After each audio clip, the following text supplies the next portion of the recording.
أهلا وسهلا بكم أصدقاء هذا البودكاست ومقدمه الوسيم. أنا نور الدين ودي حلقة جديدة من بودكاست نورني، البودكاست اللي بنتكلم فيه عن كل حاجة ممكن تنور حياتنا وتساعدنا نعيش حياة أذكى وأسهل وأسرع. في البودكاست هنتكلم في كل حاجة: الشغل، العلاقات، إزاي نفكر أحسن، إزاي نعيش حياة صحية أكتر، الفلوس، وكل حاجة ممكن تساعدنا نتحايل على الدنيا ونعيش بشكل أذكى وأبسط. لو دي أول حلقة ليك ارجع شوف الحلقات اللي فاتت، ولو البودكاست عجبك هتبقى بتساعدني جدا لو عملت ريتنج للحلقة على الابليكيشن اللي بتسمعنا منه، خاصة لو سبوتيفاي أو أبل بودكاست، وحط لي تعليقاتك ورأيك في الحلقة. ولو عايز تتابع كل جديد عن البودكاست اعمل لي فولو على تويتر على @نورروكس. هتلاقي لينك الأكاونت بتاعي على تويتر في النوتس بتاعت الحلقة. جاهز الحلقة الجديدة؟ يلا بينا.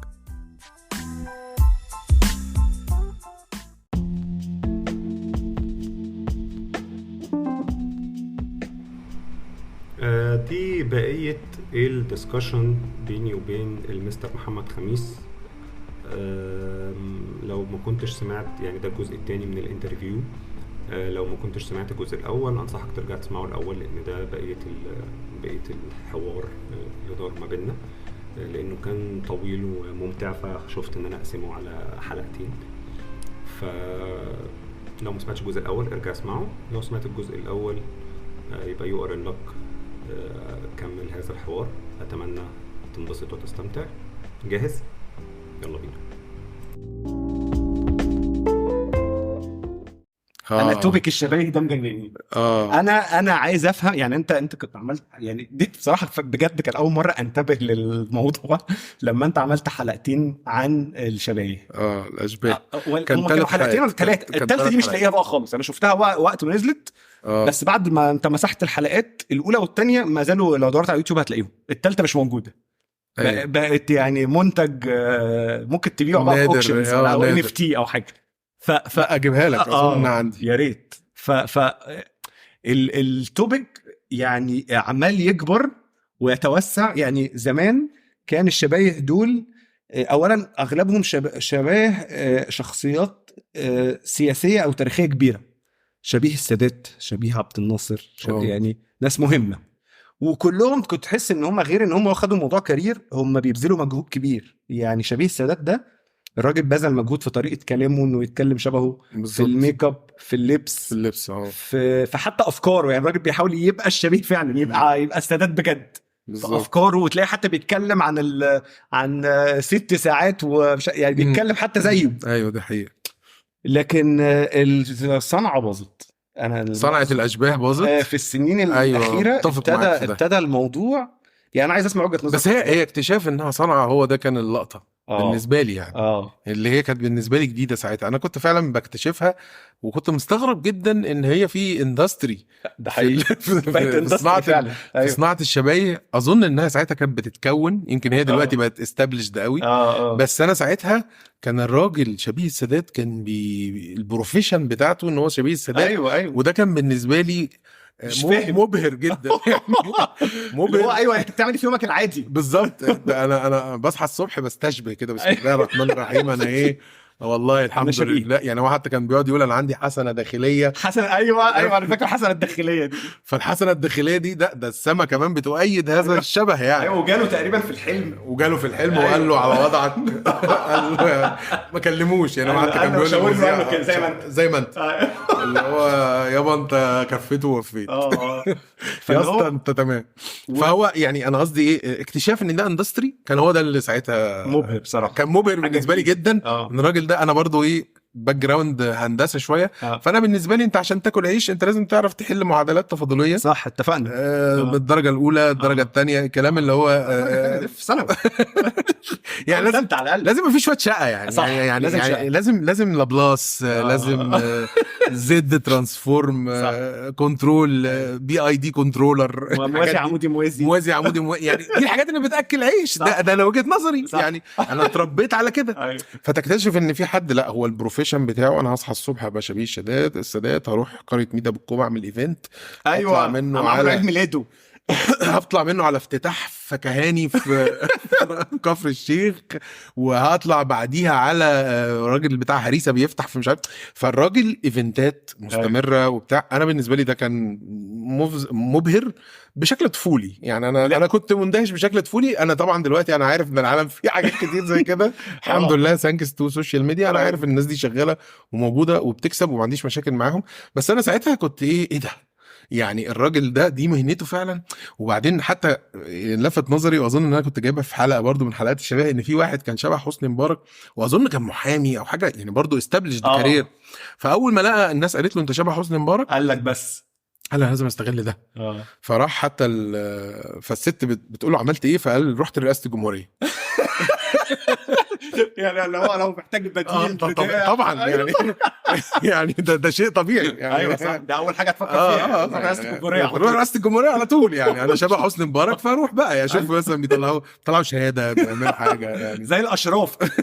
زي الاشراف ايوه بالظبط يعني فهي بتقول له انت شبه يعني هتعمل ايه في رئاسه الجمهوريه يعني؟ فقال لها لا بيبقى في وظائف يعني مثلا يحتاجوني دوبلير، يحتاجوني حاجه. هو راجل برضو محامي بيتكلم. فانا بالنسبه لي واضح ان الموضوع ده انا مش فاهم ابعاده، مش فاهم الليله. انا مش فاهم ان في الرئيس مكسل يروح يبعته. وبعدين راح قصر الجمهوريه، واظنه كان بيقول ان هو راح قصر الرئاسي يعني نفسه يعني حاجه كده يعني. فاللي هو انا بالنسبه لي بتساءل كفلاح مش فاهم، بس اتاري الراجل فاهم، اتاري الراجل عارف. بس هو ما طلبش منه حاجه يعني الحمد لله. يعني قالوا له هاخدوا اسمه تقريبا. قالوا له هنكلمك بس عندنا بس الليسته طويله. الرئيس مبارك انت عارف وشه منتشر الليسته طويله شويه. ايوه كلهم ما شاء الله زي القمر يعني، بس هنجيبك يعني. فهو الراجل وبعد كده يعني للصدفه البحته هو بيكمل بقى ان هو راح اشتغل مع صحفي.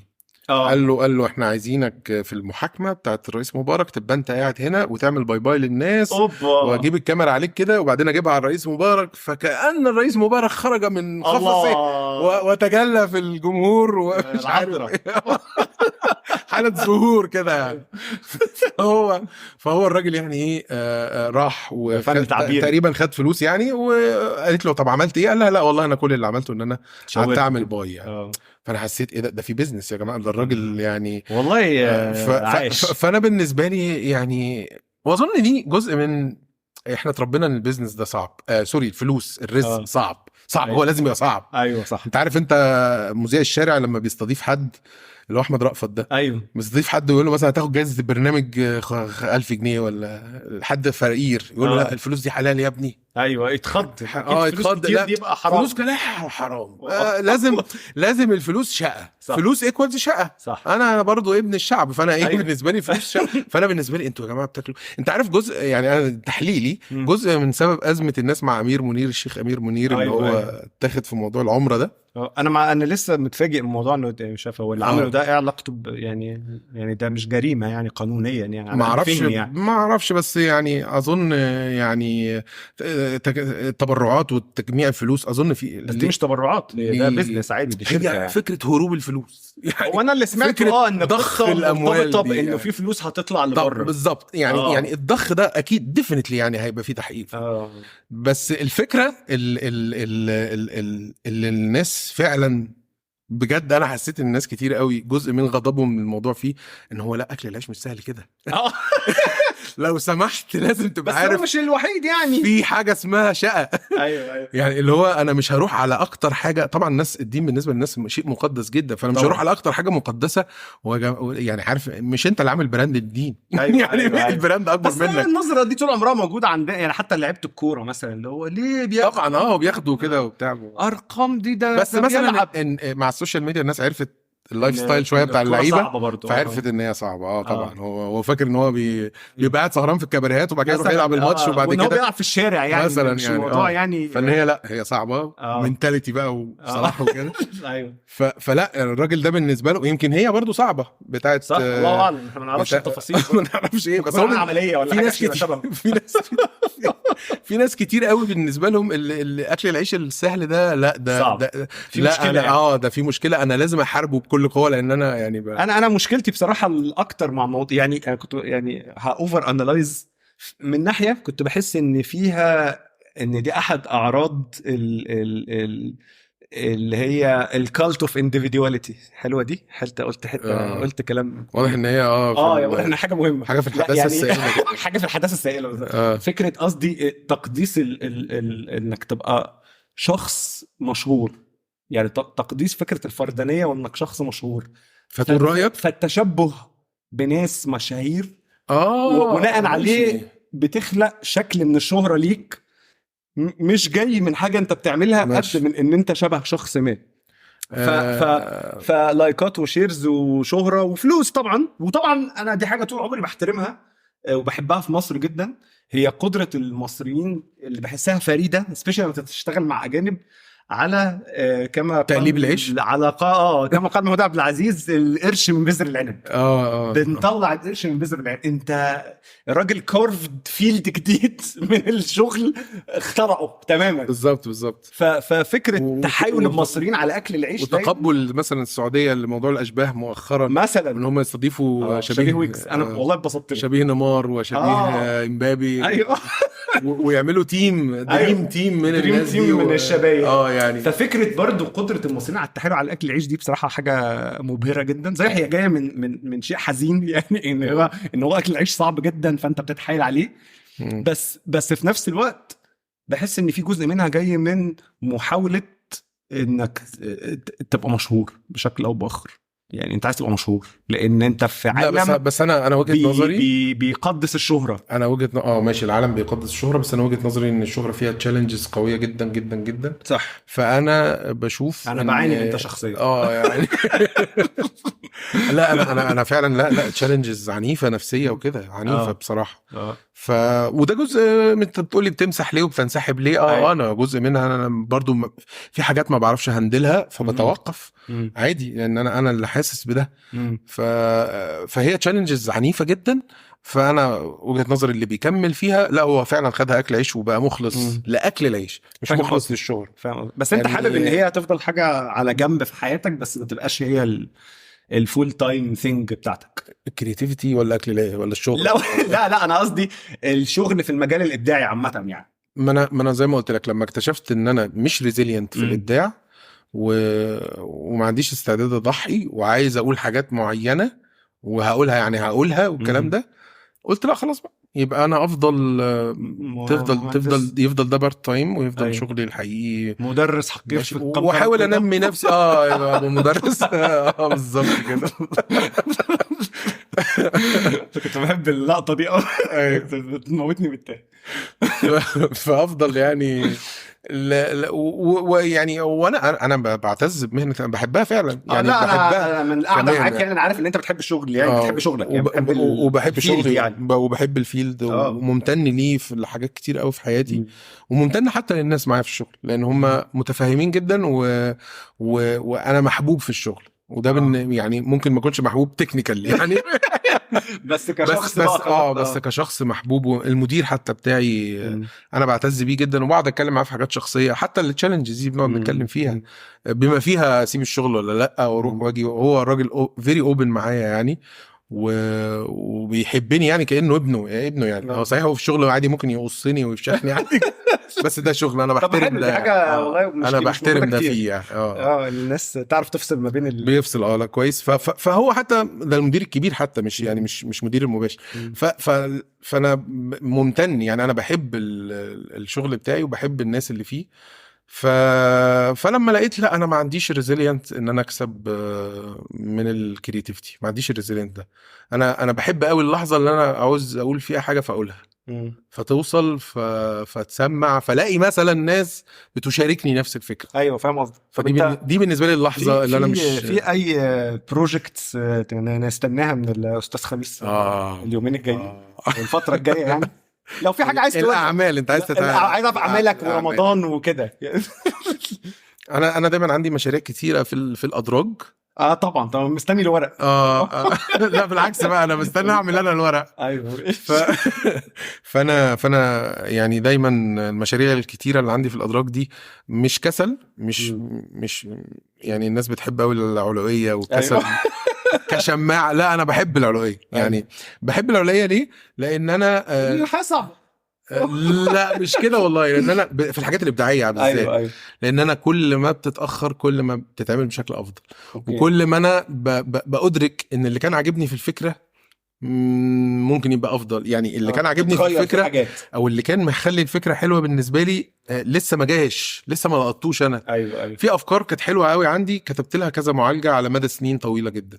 المعالجات الاخيره انا بقيت معجب بيها. المعالجات القديمه لما بقراها بحس ان هي الفكره حلوه، بس ده شخص ساذج اللي بيكتبها. ده شخص لسه مش جاهز يقول اللي هو عايز يقوله للجمهور. بس يعني ما انت يعني مش هنعمل حاجه لو قعدنا ماشي يعني اصل على طول كده. انا عمري ما قريت حاجه او شفت حاجه انا عملتها زمان ما زي ما قلت لك عجبتني يعني. انا زي ما قلت لك انا ما عنديش الريزيلينس ايه ان انا لا اهم حاجه اعمل. لا انا اصل ده مش اكل عيشي. أيوة. انا لو ده بقى اكل عيشي انا فعلا هيبقى اهم حاجه اعمل. ومش مهم مش مهم التختمار والبتنجان. أيوة.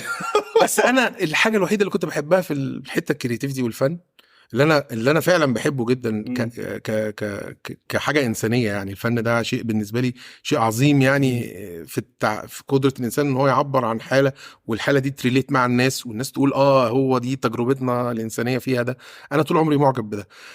فالحته بتاعت الفن دي انا مش قادر بقى كومبرومايز فيها. مش قادر ابقى فيها الشخص البيزنس مان، مش قادر ابقى فيها الشخص اللي بيهتم بكاريره ولا والصح دلوقتي انا دلوقتي لازم اعمل فيلمي الخاص، انا دلوقتي لازم اعمل مش عارف ايه. مش قادر ابقى ده. يا ريتني كنت كان ده شغلي وكان كده، بس مش قادر. لان انا عملت ده كتير قوي في الهندسه وعملت ريزيلينس كتير وخدت الرحله دي كتير وكفانا ريزيلينس. فانا يعني بالظبط فمش هبوظ لي الحته دي كمان. شغال عليها او فيها اوريدي موجوده في معالجه فيلم كده انا شغال فيه ممكن ابعتها لك يعني. الله تقول لي رايك فيها كمعالجه. والله رايي بامانه يعني. يعني لسه مخلصها اليومين دول. وهبدا بقى ايه اعرضها على كذا حد عشان انا عايز اكتبه بالتفصيل. فما هكتبه في التفصيل فيتشر فيلم فيلم كامل. انا بحب قوي الافلام من زمان.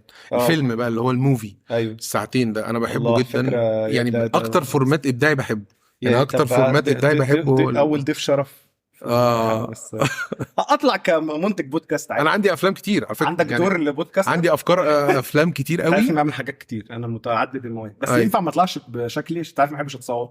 انت مشكلتك ان انت ما بتحبش تتصور وفي نفس الوقت معرض نفسك لكل انواع الاكسبوجر يعني. أيوة انا مشفق عليك يعني.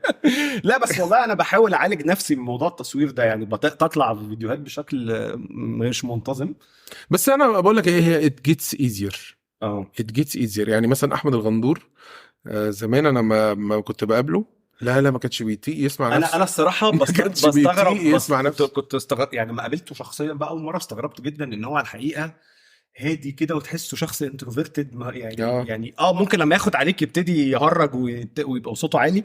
بس يعني لو ما يعرفكش ده شخص اللي بيبقى يعني ممتلئ نشاطا وحيويه على في الفيديو. ما هي مش انطباع ده خالص. هي اتس تالنت وفاكولتي. طب ما احنا دلوقتي قبل ما نفتح المايك ده انا وانت كنا قاعدين بنحسين يعني اللي هو كنا حاسين بالاكزيستنشال دريد واللي هو ايه اللي هو يعني حد يقضي علينا دلوقتي. دوس على الزرار كل حاجه ما هي فعلا لان وده على فكره نوع من الاخلاص في فكره ان انت بتحترم قوي فكره ان في حد بيسمعك. ده حقيقي. بحاول يعني بالظبط يعني. حتى لو ما حاولتش هي حاجه في السبكونشس بتاعتك. صح. يعني هو ليه غندور؟ ليه انت قدام الكاميرا؟ اصلا سالت نفسي الاسئله كتير وده جزء منها على فكره اللي بيخلي الممثل لما يكبر الناس تقول لك اصل هو ما بقاش يمثل، اصل هو لا هو الاحترام الجنون اللي كان عنده للجمهور زمان ده اللي كان بيخليه فعلا يطلع احسن ما عنده قدام الكاميرا. ده اللي كان بيخليه قدام الكاميرا هو انا فعلا ممتن قوي ان انت بتسمعني بتتفرج عليا بتشوفني. فنتيجه لذلك انا بديك احسن ما عندي. طبعا ده بيقل مع العمر ومع السن ومع الاتشيفمنت والاتشيفمنت. انا خلاص انا عملت النقطه دي كتير. فتعالى شوف انا هقول ايه وخلص وامشي يعني. عندك ناريتور في الفيلم؟ انا والله بفكر ادخل فيه ناريتور لان هو يعني قال لي ان صوتي سكسي ان هو في يعني حسب فاني سياق اتقال لك ده فخلينا ناخدها ان هي حاجه حلوه.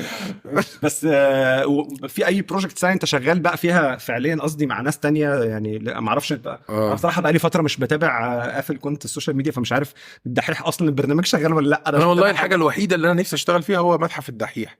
نفسي يكمل بس هو لسه واقف حاليا. لان احنا كنا عملنا 5 حلقات، انا بعتبرهم تجربه لطيفه. لا انا هتفرج كنا عليهم والله، انا ما جاهزين. شفت لقطات احمد بوزة قررت اتفرج عليها، لسه اتفرج شفتهاش. عليهم بالذات السكتشز، لان هتفرج هي عليها. دي هتفرج عليها. كنت انا وعبد الرحمن جويش عارف عبد الرحمن، أيوة. كنا عاملين السكتشز ككتابه. الفكره طبعا فكره المتحف والتماثيل دي كانت فكره محمد رشيدي اللي هو المنتج. وانا وجويش بقى كنا خدنا الموضوع لايه، للكتابه الداخليه بقى، اللي هو نعمل بقى انترنال ستراكشر للمتحف. وكان رئيس التحرير احمد مجدي رجب، ده كان شخص ده شخص يعني جميل جدا وموسوعي جدا، ويعني اكتر واحد يليق بهذه المهمه، اللي هو يجمع ما بين الكرياتيفيتي والباك جراوند العلمي والتاريخي. فاتعملت حلوه قوي. هاويفر هي كان فيها عيوب كأي برودكت بيطلع جديد.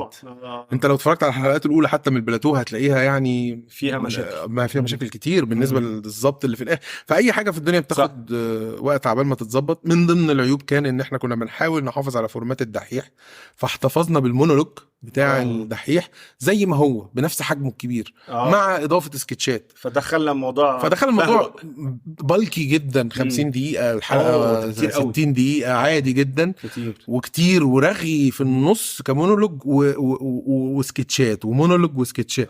مع ان هو الموضوع كان محتاج يتعمل، لان احنا بعد كده لما جينا نكتب الحلقات للسيزون الجديد اللي هو ما اتعملش، لا كتبنا بشكل ألطف بكتير. يعني في حلقة أولى لغاية دلوقتي مكتوبة، أنا بحب أخش كل شوية أقراها من كتر ما هي فعلا تلافت عيوب القديم، وعملت قفزة في فكرة إن إحنا لا إحنا هنعمل خيط بيربط كل الأحداث في شكل سكتشات ورا بعض، بس في خيط ما بينهم، مش سكتشات منفصلة، بس تبقى منها عرفت الشخصية اللي إحنا بنتكلم عنها، ومنها اتسليت بالسكتشز، ومنها المعلومة اتقالت لك من الدحيح باسلوب الدحيح بس بشكل مطعم جوه الدراما، مش بشكل مونولوجات طويلة، مش مونولوجات طويلة مقفولة لوحدها كده. فكانت لا يعني، والتطوير ده انا اظن ان هو كان هيوصل لحتت حلوة قوي بس لو كمل. فهوبفولي ده يرجع يعني ده المشروع الوحيد اللي ممكن يخرجني من العزلة العزلة الاختيارية الجميلة من العزلة الاختيارية الجميلة دي. والله احنا سعدنا بك استاذ محمد.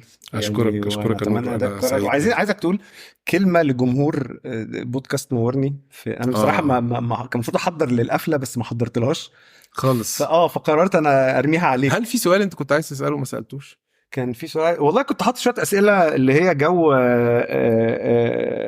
لو تتعشى مع 3 اشخاص احياء او اموات تحب تختار مين، وحاجات من هذا القبيل. كويك فاير. بس بعد ساعتين رغي قلت كفايه على الناس كده مش هيستحملونا، وهحاول اقطع من ده. انت ممكن تعمل حلقتين. ايوه صح، جزء اول جزء تاني. قول لي انت يعني لو انت تختار تهاف ادينر مع 3 اشخاص سواء احياء او اموات، تختار مين وليه؟ زنقتك صح. احياء واموات دي غريبه جدا، او اموات يعني غريبه جدا. يعني قصدي ناس موجوده حاليا او ناس قديمه، هتلر بتاع مش عرفنا انت عايز مين، عايز تتغدى مع مين؟ معرفش. لا انا عادي، انا يعني اصل في اشخاص انا متاثر بيهم تاريخيا يعني. أيوة كتير كتير يعني. انا بحب مثلا سبينوزا، حلو جدا بشكل عنيف، حب هندسي يعني يعني كل ما بقرا له بحس ان الراجل ده ايه ده لايك مايندد يعني. ايوه طريقه التفكير كده. وبحب حتى الشخصيات الدينيه، بس طبعا الناس ايوه لا يعني قولبك يعني بس انا بحب السيد المسيح جدا. فاكيد لو هتعشى معايا العشاء الاخير هوبفولي ما يبقاش العشاء الاخير وهو اللي يبقى جايب المائده. ايوه لان هو يعني الحته دي هو كويس فيها يعني. الحته دي مهمه. ايوه فبحب السيد المسيح جدا، وبحب طبعا سيدنا محمد برضو. فدي تبقى حاجه جميله جدا. وبحب فولتير برضو، اما قريت عنه مؤخرا بقيت احس ان هو شخصيه جميله جدا. لما رحت فرنسا رحت باريس، في كافيه مشهور هناك مطعم اسمه لابروكو، في المكتب بتاع فولتير شفته شخصيا. ده جميل. انا بحب قوي في الدول دي اللي هي الناس اللي هي بتبقى مؤثره انفلونشال قوي دي، قد ايه هي بتبقى متقدره. ده حقيقي. قد ايه تلاقي لها تماثيلها ومكاتبها. وانا بحب قوي ده بس هي عشان هي ناس هم بره امنوا بالانسان عموما. الله. فاللي هو ايه ففعلا اللي هو حرفيا اصل احنا هنا ستيل انا بحس كده يعني، بحس انت مش مؤمن بالانسان عموما. لا يعني لا خالص. فانا مش هحط يعني ايه تمثال طلعت حرب طز طلعت حرب. ايوه فاهم قصدي؟ صح احنا عندنا هنا ايمان بالكيان الاعتباري المسمى الدوله. لا ده ايمان سبكونشس يعني ده سبكونشس ان هو دولة، وانا لو عندي 40 جنيه معاش هروح اجيبهم يعني. يعني فاهم اللي هو ايه تأمين صحي في الزقازيق هروح اخلصه ايه يعني. الدولة طبعا ده في السبكونشس بتاعنا، بس احنا ايماننا اكتر موجه ناحية الغيبيات والدين والكلام ده. فده اللي مسيطر علينا. فالبني ادم نفسه اللي هو يعني انت مهما حد عمل لك اي حاجه، انا بحس كده يعني، بحس ان مهما حد مثلا فنى نفسه في خدمه المجتمع، الناس مش هيبقى ريكوجنايزد صح، وهيصنف في الاخر هو تبع انهي وهيتم اتهامه وهيتم. فاللي هو ايه، انت محتاج هنا عشان تخدم المجتمع محتاج تبقى شهيد. ايوه والله بجد يعني صح. محتاج تضحي بكل المكاسب الممكنه والغير صح. ممكنه صح. لان انت هتخدم وفي الاخر هتتشتم وهتتهم واخرك شارع اخرك شارع كده ويخلص كده يابا وهنقضيها كده. فاحنا يعني كل المجتمعات فيها الناس اللي ساهمت في الهيستوري بتاعتها فاديهم بقى حق. لا احنا ما فيش، احنا هي شارع عمر بن الخطاب وشارع مش عايز تزود ماشي في النص محمد المقريف والناس ما اعرفش بنعمل ايه، بيطلعوا كلهم لواءات. بس انا قصدي ايه يعني، انا بحب في اوروبا الحته دي. سافرت اوروبا، انا كنت انتوا ازاي عايشين مع ماضيكوا قوي كده؟ هو برضو قريب خلي بالك، ما هو جزء منها النقطه اللي انت قلتها بتاعك في فتره ما انت قررت ان الكنيسه دي هي الشر وان الانسان وقدره الانسان هي الخير. فتمحور القيمه حوالين الانسان بقت بمميز زي ما ليها عيوب هي ليها مميزات. مميزاتها هي تقدير الافراد اللي كان ليهم اضافه او فاليو على الثقافه الانسانيه او الحضاره عامه. انا اظن كده ان انت مفيش ايمان عندنا بالانسان، فاي حد بيطلع بيبقى محاط بالنوايا السيئه. ايوه ده حقيقي، محاط بالنوايا السيئه من كل جانب. لان هو وبرضه انا بحب قوي فكره اللحظه المثاليه دي. حتى يعني اظن في احد الفلاسفه اتكلم عليه، بس مش لازم نقول الاسامي ونعمل نفسنا مثقفين يعني. بس الفكره نفسها جميله. فكره ان انت الامم معتمده على لحظه مثاليه ما، فلو اللحظه المثاليه دي في المستقبل انت في امل يعني انت اوروبا، امريكا، الناس اللي هي في القاطره اللوكوموتيف اللي بتشد الحضاره دي دول بصرف النظر بقى عن انتقادك للرأسمالية والأفكار بتاعتها، بس النظرة السائدة إن المثالي لسه ما جاش، إن الأفضل لسه اللحظة المثالية في المستقبل. إحنا عندنا هنا لحظة مثالية في الآخر. لا ده اللحظة المثالية الدنيوية يعني اللي حصلت في الماضي يا معلم. خلاص يا معلم مش هتشوفها تاني. وإحنا من سيء لأسوأ. ده أنت كده أنت بتطلع الحياة كده اللي هو إيه، بسم الله الرحمن الرحيم، أنا طالع بقى سوق العمل بقى ولا طالع أعمل إيه؟ الخير كان زمان، للأسف كان زمان يا معلم وخلص يابا. وهي اصلا ماشيه من سيء لأسوأ كده. ماشي، طب لو دي الفلسفه المهيمنه، ما هو طبيعي الأسوأ هيجي. انا لو متوقع الأسوأ، هو ازاي انا هلاقي حاجه مش متوقعها يعني. انا متوقع الأسوأ. مش بس حتى على مستوى ديني وتاريخي، لا ده هو حتى جنرالي كده الناس عندها دايما انطباع انه يعني فين ايام زمان وناس زمان، على اساس ان ايام زمان وناس زمان دول كانوا احسن من ايام دلوقتي. هم نفس الناس عادي بالظبط، نفس البلاوي بكل حاجه، نفس المشاكل وكل ده. يعني انا فاكر يعني بعد يعني كنت كل ما اشوف اقرا احداث بتحصل في مصر، وانا ما كنتش يعني انفولفد قوي في التاريخ المصري، يعني اتربيت في الخليج وكده، فما كنتش قوي مذاكر قوي تاريخ مصر يعني. واقعد بقى ابص على البوليتيكال هيستوري بتاعنا، الاقي ايه ده، ما الاحداث دي اتكررت قبل كده. فاللي هو بالظبط هي دوامات يعني اكتر من مره. فواضح ان ناس زمان كانوا هم ناس دلوقتي عادي يعني دوامات، نفس البلاوي بنفس الغلطات بنفس الخوازيق بكل حاجه عادي يعني. بالظبط ده جزء من. فهو حتى بقى موضوع انجريند جوانا، موضوع فين ايام زمان.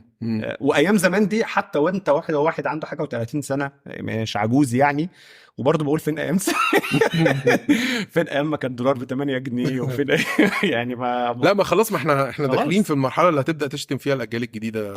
لا داخلينها بدانا خلاص يعني دخلنا في الاولاد مش عاجبني والشباب الجديد عاملين ازاي والتيك توك ده الاسوأ يعني، ده اسوأ المراحل. ان خلاص ان هو انت بقيت في الجيل ده، وهيبقى ده اللانجوج الموجوده صح يعني. بقى اللي زمان كانوا احسن واللي جايين اسوأ وانت في النص مش عارف انت انهي فيهم. انت في النص، انت لا اسوأ يعني. هوبفلي الواحد ما يبقاش فقير عقليا ان هو يوصل للمرحله دي يعني. اتمنى يعني والله انا بحبهم والله الجيل ده، بالعكس انا بحس الجيل ده انا ما بخبطهم او بحسدهم. طز في المصطلحات. الجيل ده انا بحس ان هو يعني، وفي ناس كتير بتتضايق لما بقول كده، هم الهيبيز بتوع تاريخ مصر يعني. دول السبعينات دول الستينات والسبعينات اللي كانوا في امريكا جايين هنا، اللي هم الناس بتوع يا جماعة واضح ان كل مبادئكم وافكاركم وكل الحاجات اللي انتوا امنتوا بيها او فكرتوا فيها او مش ماشيه. يعني يو هيلد الدير، واضح ان كل ده فاكس، واضح ان كل ده معفن، واضح ان كل ده فاشل. طز في كل ما تحمل، يعني كل ما هو يحمل قيمة بالنسبة لك كجيل وبالنسبة لي طز فيه مهما كان بقى، بما فيها حاجات هي فعليا تحمل قيمة. يعني قصدي بما فيها الدين، بما فيها الأخلاق، بما فيها الأفكار، بما فيها كونك مواطن وحدود الدولة، بما فيها أي شيء يو هيلد دير، سواء كان حلو أو وحش، سواء كان سبكونشس أو كونشس. لا، هي مرحلة هدم كامل، والناس دي طالعة اللي هم ميتين أبو كل ده. كل ده زفت، يعني ما نعرفش ايه الحلو لسه، وانا حاسسها مرحله هدم اكتر من مرحله بنى بالنسبه للجيل ده، او ده انطباع الشخص طبعا، ممكن يكون مش حقيقي يعني. وحاسس انه عامه الجيل بقى اللي جاي بعد ان شاء الله لا ده الجيل بتاع عايزين نشوف بقى ايه المبادئ والافكار اللي المفروض نعيش عليها، لان اللي فات هيستوريكالي في ظاهره معروفه اللي هي اسمها الثيسز والانتي ثيسز. ايوه والسينثيسز. ايوه، لا عشان نتنطط مع الناس ونقول لهم ده الحاج هيجل. هيجل ايوه ده الديالكتيك. اعطيني مزيد من الديالكتيك. فهم الجيل اللي موجود دلوقتي هو الانتي ثيسز، ده حقيقي. وانا بحب في ده، بحب فيهم ده جدا. الجيل الجاي هيبقى السينثيسيس ان شاء الله، وهوبفلي يبقى ده وهوبفلي نلحقه. اظن هنلحقه يعني بس لو ربنا ادانا عمر هنلحقه. دول هيبقوا لطاف يعني. هتشوف منهم حاجات حلوه بس هم صح، دول الجيل الانتيثيسيس اللي هو جاي بيقول كل اللي الثيسيس بتقوله ده غلط، بما فيه الحاجات اللي نسبيا ممكن نقول انها صح غلط برضه. صح دي حقيقة. وبشوف بقى جيلنا يا عيني لما انا معجب بيه ده بيتخض جدا لو ما يعرفوش، لانه طبعا كل مقدساتك بالنسبه لهم لا تعني اي شيء، طبعا لا تعني اي شيء تماما. ايوه فبيتخضوا خضه مرعبه، اللي هو ازاي يا ابني بتقول الكلام ده؟ مش ده انا اتربيت طول عمري، انا حياتي كلها افنتها في حمايه هذه الاشياء. صح دي يعني والله انا سعيد، انا حاسس ان احنا ممكن نقعد نرغي ساعتين كمان بس انا هتعب في الايديتنج لا ماشي يعني انا زي ما قلت لك نعملها حلقتين، انا هحاول اعمل جزء واحد وجزء تاني عادي، مش مشكله. جرب اقطعها. انا اصلي اول مره هبقى بعمل ايديتنج محترم. انا بس عايز اضيف شخصيتين. ايوه صح، انا قلت 3. انا اللي ساعه. ايوه ايه ده؟ لا انا كده قلت 3. لا بس خلينا نشيل يعني جو المسيح ومحمد، يعني نتكلم عن اشخاص انفلونشال قوي يعني. يعني على ناس يعني انا بحب سورين كيركيجارد، فيلسوف الفرنسي الجميل. ايه ده، انت مش كنت مشرب الماني؟ للاسف انا ده راجل كئيب قوي ده. لا بالعكس، ده راجل اوبتيمستيك جدا. وعنده نظريه الثلاث ستيجز للحياه، اللي هي المرحله الجماليه والمرحله الاخلاقيه والمرحله الدينيه. ده جميل جدا. انا بحب قوي الافكار اللي هي بحب الفلاسفه اللي هي عندها الهيومن كونديشن عالي شويه. فهي عايشه معاك، هي مش بتنظر عليك من برج عاجي. فهو بيقول لك انت وانت شاب هتبقى بتبحث عن الجمال واللذه وكل يعني خلينا نسميها لذه. هي كانت مزه شويه بس في مصر برضه يعني انت في مصر يعني فايه. وبعد كده بيقول لك بتبدا تبحث عن المرحله الاخلاقيه، بتبدا تبحث عن الانتجريتي، الانتجريتي الاخلاقيه. اللي هو يعني لو بتشتغل بجد، لو عندك عيله بتبروفايد بجد، لو عندك اب وام بترعى بجد. ماشي. فدي مرحله فعلا وسطيه جميله. الواحد بيريليت معاها حاليا. وبعد كده بيقول لك بتخش في المرحله الدينيه، اللي هي مرحله الاستعداد لما بعد الموت بقى. وهو كان راجل فيلسوف وجودي مؤمن في مسيحي، فافكاره تقريبا كان الوجود المسيحي الوحيد. اظن هو بداها باين حاجه كده. هو اللي بدا موضوع الوجود المسيحي ده. فانا بحب قوي افكاره. يعني ما بقرالوش حاجه الا بحس ان ايه ده يا ابن الذين، انا محتاجك يعني، محتاجك في حياتي. وفي مين تاني بحبه من الفلاسفة؟ في حد كنت انا عايز اقول لك اسمه، احمد بوذا. الناس بتوع فلاسفة الشرق دول بعتز بيهم جدا وبحبهم جدا وبقرا يعني فعلا. انا بحس ان هي يعني احد المتع العقلية دلوقتي اللي عندي هي متعة الحكمه، يعني البحث عن الحكمه. الويزدم عموما بتبهرني، بتجذبني. ليها حلقات عن الفلسفه بسمعها بقى. معلش والله فعلا. ايوه فنورني 3 حلقات. انا حلقه عن شوبنهاور عشان ده فيلسوفي المفضل الكئيب. وحلقه انا بحب المتفائلين بس يعني والله شوبنهاور والله شبهي. اصل الفلسفه لما بتتكلم في التفاؤل يا نور بتبقى جميله جدا. يعني الفلسفه اللي هي المؤمنه، الفلسفه اللي هي مؤمنه بالانسان ومؤمنه بالله الفلسفه دي عظيمه. ومين اللي كان حرفيا كلام يعني شديد سوزنج جدا يعني. واحد مهندس زميل حلقه عن باسكال. باسكال انا بحب باسكال. بس حلقه عن اللي هي باسكال ويجر. ايه ده باسكال ويجر ده مغنيه لبنانيه ولا مين؟ انا اعرف مش عيلاني. اعرف باسكال مش عيلاني. لا باسكال ويجر ده احد النصبات الهندسيه في تاريخ في التعريف بالله. اللي هي رهام باسكال. سوري انا اسف. طبعا انت عارفني مشربي مختلف شويه. ايوه بس انا صراحه يعني باسكال ويجر ده حاجه مضحكه بالنسبه لي. هي مضحكه بس هي انا مفهوم سياقها، بس قصدي بتقعد تقراها يعني الطريقه اللي هو يعني انا كنت بحب ليه اعمل حلقات عن الفلسفه عامه. انا برضو بحب اقرا كتير عن فلاسفه كتير بحبهم، بس كنت بحب في ساعات كده اقعد اقراه اتخيل الموضوع بسيناريو وانا بسمعه. ساعات في قدر من سواء من الحكمه او من الكوميديا. يعني بحس باسكال ويجر ده اللي هو بيقول له ويا سيدي يعني ما طلع في اله يعني انت عارف ان ادينا بنحرقه جرب يعني احنا خسران حاجه. هو مش بالظبط بيقول نايل على ايه. هو بس كان وجر ايه هو بيقول كده فعلا. بس هي الفكره ان هو حقيقي انا كنت بالنسبه لي زمان باسكال ويجر ده كان بالنسبه لي زمان بهذه السذاجه او بهذه السخيه. انا كنت بنظر ليه ان هو شيء سخي جدا. اصلا اترد عليه كتير بس وترد عليه كتير. بس هو فعلا حقيقي اللي مدرك الهيومن كونديشن هو حقيقي انت مش خسران حاجه، وحقيقي انت في وضع زي الخرا. يعني هو حقيقي اي حد عنده ادراك حقيقي وقوي الهيومن كونديشن هيتكلم زي الراجل بتاع مش خسران. بسمعه دايما بسمعه في دماغي كده اللي هو وبعدين لما ياخدك المرحله دي بقى بتاعت ما انت خسران ايه يعني، ولو طلع صح ما انت كسبان. ايوه وبعدين بقى ياخدك في المرحله اللي بعديها لو انت وصلت معاه هنا يقول لك وبعدين يعني ربنا طالب منك ايه؟ طالب منك تبقى انسان كويس. ايوه صح. طالب منك تحب امك وترعى ابوك. ما هي فاللي هو بياخدك بحته كده اللي هو جو الاسر بتاع الكليه. يعني اداءات كده اللي هو نصب مشخ. يعني هو فعلا لما مهندس يقرر في البسوق هو فعلا كان بس هو باسكال بقى كان مشهور بان هو كان عنده فعلا جو اسري لطيف. لا وهو الراجل كان متدين جدا. فهو فعلا كان الموضوع يعني بادئ بانحياز. هو مش بس انا الحكمه قد انحياز معين. طبعا يعني. طبعا هو سيركولار ريزونينج يعني.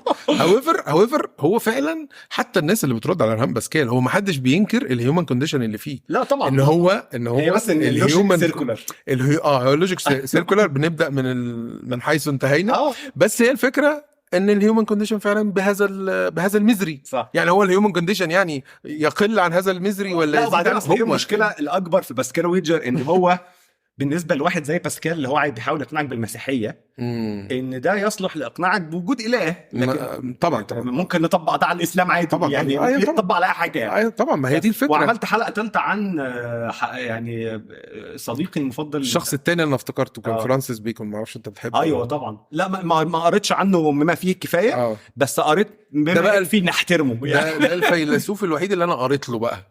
انا كل الناس كنت بقرا عنها. بس ده الوحيد اللي قريت له واستغربت ليه بقى قريت له. لان هو الوحيد اللي كاتب بلغه انت تحس الراجل ده كان عايش في 1500. مش مستحيل. ده الراجل ده بيكتب يعني تويتات يعني يعني حرفيا هجرب. لو قريت له كتاب شذرات ده لا الراجل ده اولا الافكار تبدو دلوقتي بديهيه بس هي في عصرها طبعا. دي حاجات كتير كده ريفوليوشنري جدا. وفي نفس الوقت اللغه ايه ده ازاي واصله لي ازاي واضحه كده. ده انت ما تستحملش تقرا كتاب من 200 سنه. ايوه صح. دي حاجه مكتوبه من 500 سنه وشديده الوضوح. يعني هو بيقال ان هو مؤسس بقى المنهج العلمي وكده. أيوة. لا الافكار بتاعته very institutional كده. أيوة. يعني تأسيسية جدا. أنا كان ليه تأثير كبير عليا مبدئيا سقراط. لان كان بيتقال لي كتير يعني طبعا كنت بقى فاهم ده. فاكر ان هو يعني دايما بنقولها كنوع من انواع التريقه او كنوع من انواع ان الشخص ده بيصفصف كتير يعني. بس اسلوبي في التعامل مع الناس فعلا في حته اللي هو الاسئله السقراطيه الرخمه دي. وده طبيعي ان انا شخص كريتيكال وبحب اسال كتير بشكل مزعج. وبعدين لما ابتدي اقرا عنه عرف مش عارف ايه. سقراط كان دايما عنده فكره عرف ده ديفاين، وده اهم سؤال انا شايف اهم سؤال. يعني مثلا لو حد جه زي الحوار اللي بنتكلم عنه عن الالحاد الدحيح، هل الدحيح ملحد؟ يعني مش هقول لك عرف الدحيح قول يعني ايه الالحاد، بس فعلا عرف الالحاد عشان اقول لك صح، عشان اقول لك. وطبعا لما بتقول لحد كده بيبتدي يقول لك يبتدي يتعصب عليك والله انت بتستعبط، لان بعض الناس بالنسبه لهم الدحيح لو نام ما صلاش العشاء يبقى ملحد. أيوة مثلا يعني صح. وفي ناس بالنسبه لهم يعني في ناس بالنسبه لهم الالحاد ليه تعريف تاني. فانا عايز اعرف انت عايز تقول يا لا معاك. فانا كنت سقراط، فانا بحب ده في سقراط، ليه تاثير على طريقه تفكيري عامه. والتاني بقى اللي كان ليه تاثير كبير هيوم. فكره الشك في كل شيء دي، يعني هو راجل شكاك بدرجه مرعبه. بس ده علمني شخصيا ازاي انا اشك في افكار انا شخصيا، يعني ازاي لما افكر في حاجه ابتدي احاول ادور على الاسامبشنز في اللي انا بقوله. يعني انا مؤمن بكونسبت معين، فكره معينه او حاجه معينه، فطب هو اللي انا بفكر فيه او اللي انا بقوله ده اوريدي جوه اسامبشنز انا مش شايفها. ودي كانت يعني تشينج في تفكيري. وبعد كده بقى في مراحل لما بدات اخش في قصص بقى العلاج النفسي، وان انا احاول افهم نفسي اكتر والتعامل مع الاكتئاب بالذات، اخواتنا طبعا الاكزيستنشالست دخلت بقى في القصه دي. بس كان اكثرهم يعني اللي انا نفسي، اللي هو كنت لو هجاوب سؤال 3 قابلهم، في واحد فيهم نفسي اقابله عشان افهم هو بيفكر كده ازاي. هو كامو. يعني انا مش قادر افهم كونسبت الاكزيستنشالست المتفائل ده، انا مش فاهم يعني انا بحس دايما الاكزيستنشاليزم دي حاجه بشوفها اقرب لشخصي، وفي نفس الوقت بشوف فيها سواد. يعني ما بشوفش فيها فكره على فكره بقى كون ما فيش معنى، دي فرصه هايله تخترع انت المعنى. انا مش عارف ما هي يعني مثلا مش عارف اشوف الظرف. انا عشان كده بحب سورين كيركيجارد، عشان هو بيسمى العدميه الوجوديه المؤمنه. هي الوجوديه البدايه، هم الباقيين شالوا بعد كده الوجوديه القصه. بالظبط بس هي ميزه الوجوديه المؤمنه ان هي بتبتدي الايمان من منطقه وجوديه، يعني هي بتديهولك من انطلاقا مما هو موجود. أيوة. اللي هو التعريف الاصلي للوجوديه، فبالتالي بتديهولك بشكل نقي. وده اللي كان عند كيركيجارد، ان هو قدرته على النقد المسيحيه وقدرته على التخلي عن الافكار اللي هي الدوجماتيك لصالح الافكار الوجوديه. دي كانت قدره يعني مش سهله. يعني مبهره. فانت لما بتقرا فيه بتحس بتفاؤل. هنا منبعه فكره الايمان وفكره التفاؤل بشان المستقبل والغيب والكلام ده، اللي هي هتبقى ماشيه ديفينتلي مع ثقافتنا. تبقى ماشيه ديفينتلي مع ثقافتنا. صح. لكن ان حد يبقى متفائل بالعدم، ده شيء يعني قصدي فكره ده شيء ابن 60 كلب. يعني فكره ان انت قادر تخلق شيء متفائل في قصه سيزيف، دي حاجه مش مفهومه بالنسبه لي. يعني انت بتعمل كده ازاي يعني؟ ده حقيقي. فعشان كده كان ده من الناس اللي نفسي اقعد معاه، اللي هو انت يعني ازاي تقعد معاه شويه كده بس ما تطولش. لا بس يعني هو لو قدر يعني مش انا ما بعرفش اقرا له بصراحه. يعني حاولت اقرا له، انا حاولت اقرا غريب دي ما فهمتش قوي الصراحه. بس هو انا عارف ان انا بميل للناس الكئيبه. يعني بحب كافكا وبحب سارتر والناس الكئيبه دي.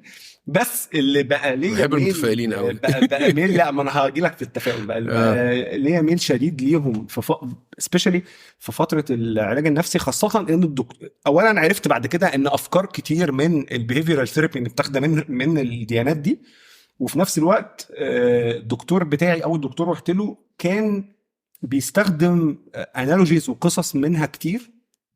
فمعرفش هل قناعات شخصيه او whatever، بس ده خلاني اروح اقرا فيها اكتر واشوف فيها اكتر، اللي هي عامه بقى فلسفات وديانات الشرق، اللي هي زي البوذيه بالذات. مين البوذيه والستويسيزم اللي او الرواقيه. ما بحس كلمه رواقيه دي بصراحه لا تعبر عن يعني انا فاهم ان الرواقيه جايه من الرواق وهم كانوا بيمشوا في رواق والكلام ده، بس لا تعبر عن الفكره. يعني ستويك يمكن اقرب شويه. يعني في الانجليزي ما بيقول على شخص ستويك يعني هادي رشيد ساكن كده، فهي شبه الافكار بتاعتهم. انا برضو متاثر بافكار ستويك.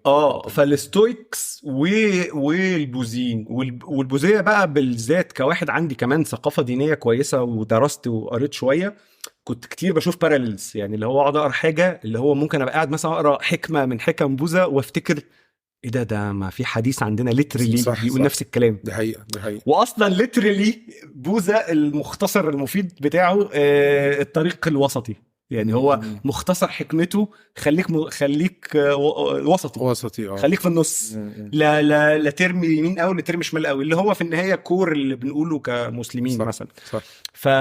وكور ديانات تانية كتير، يعني عامه كور الديانه هي فكره ان انت توائم ما بين نزعاتك الشخصيه وما بين مبادئك او والويل بينج بتاع الناس اللي حواليك وتعاملاتك مع الناس وكده. دي حقيقه. فهي افكار كلها متشابهه في ديانات كتير، بس يمكن عشان في البوذيه بيستخدموا الستوري تيلينج كتير، ببقى مايل انا لده اكتر، او يمكن اللانجوج بتشدني اكتر. معرفش الصراحه، معرفش ليه ببقى يمكن ممكن اكون سمعت ده في حاجات تانية بس بيشدني هنا اكتر.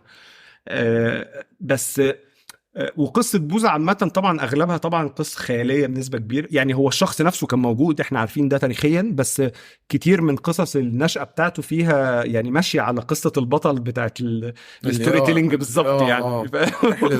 وفيها قصص عجيبة، اللي هو جو مثلا المشاهدات الثلاثة دي، اللي هو ايه الرحله بنت الوسخه اللي ماشي فيها دي مره وبعدين يعني واحد عمره شاف واحد عيان، هو انت عشان شيلتر ده عمرك شفت واحد عيان يعني؟ وانت شيلتر ده بتعيش يعني، ففيها خرافه واضحه يعني.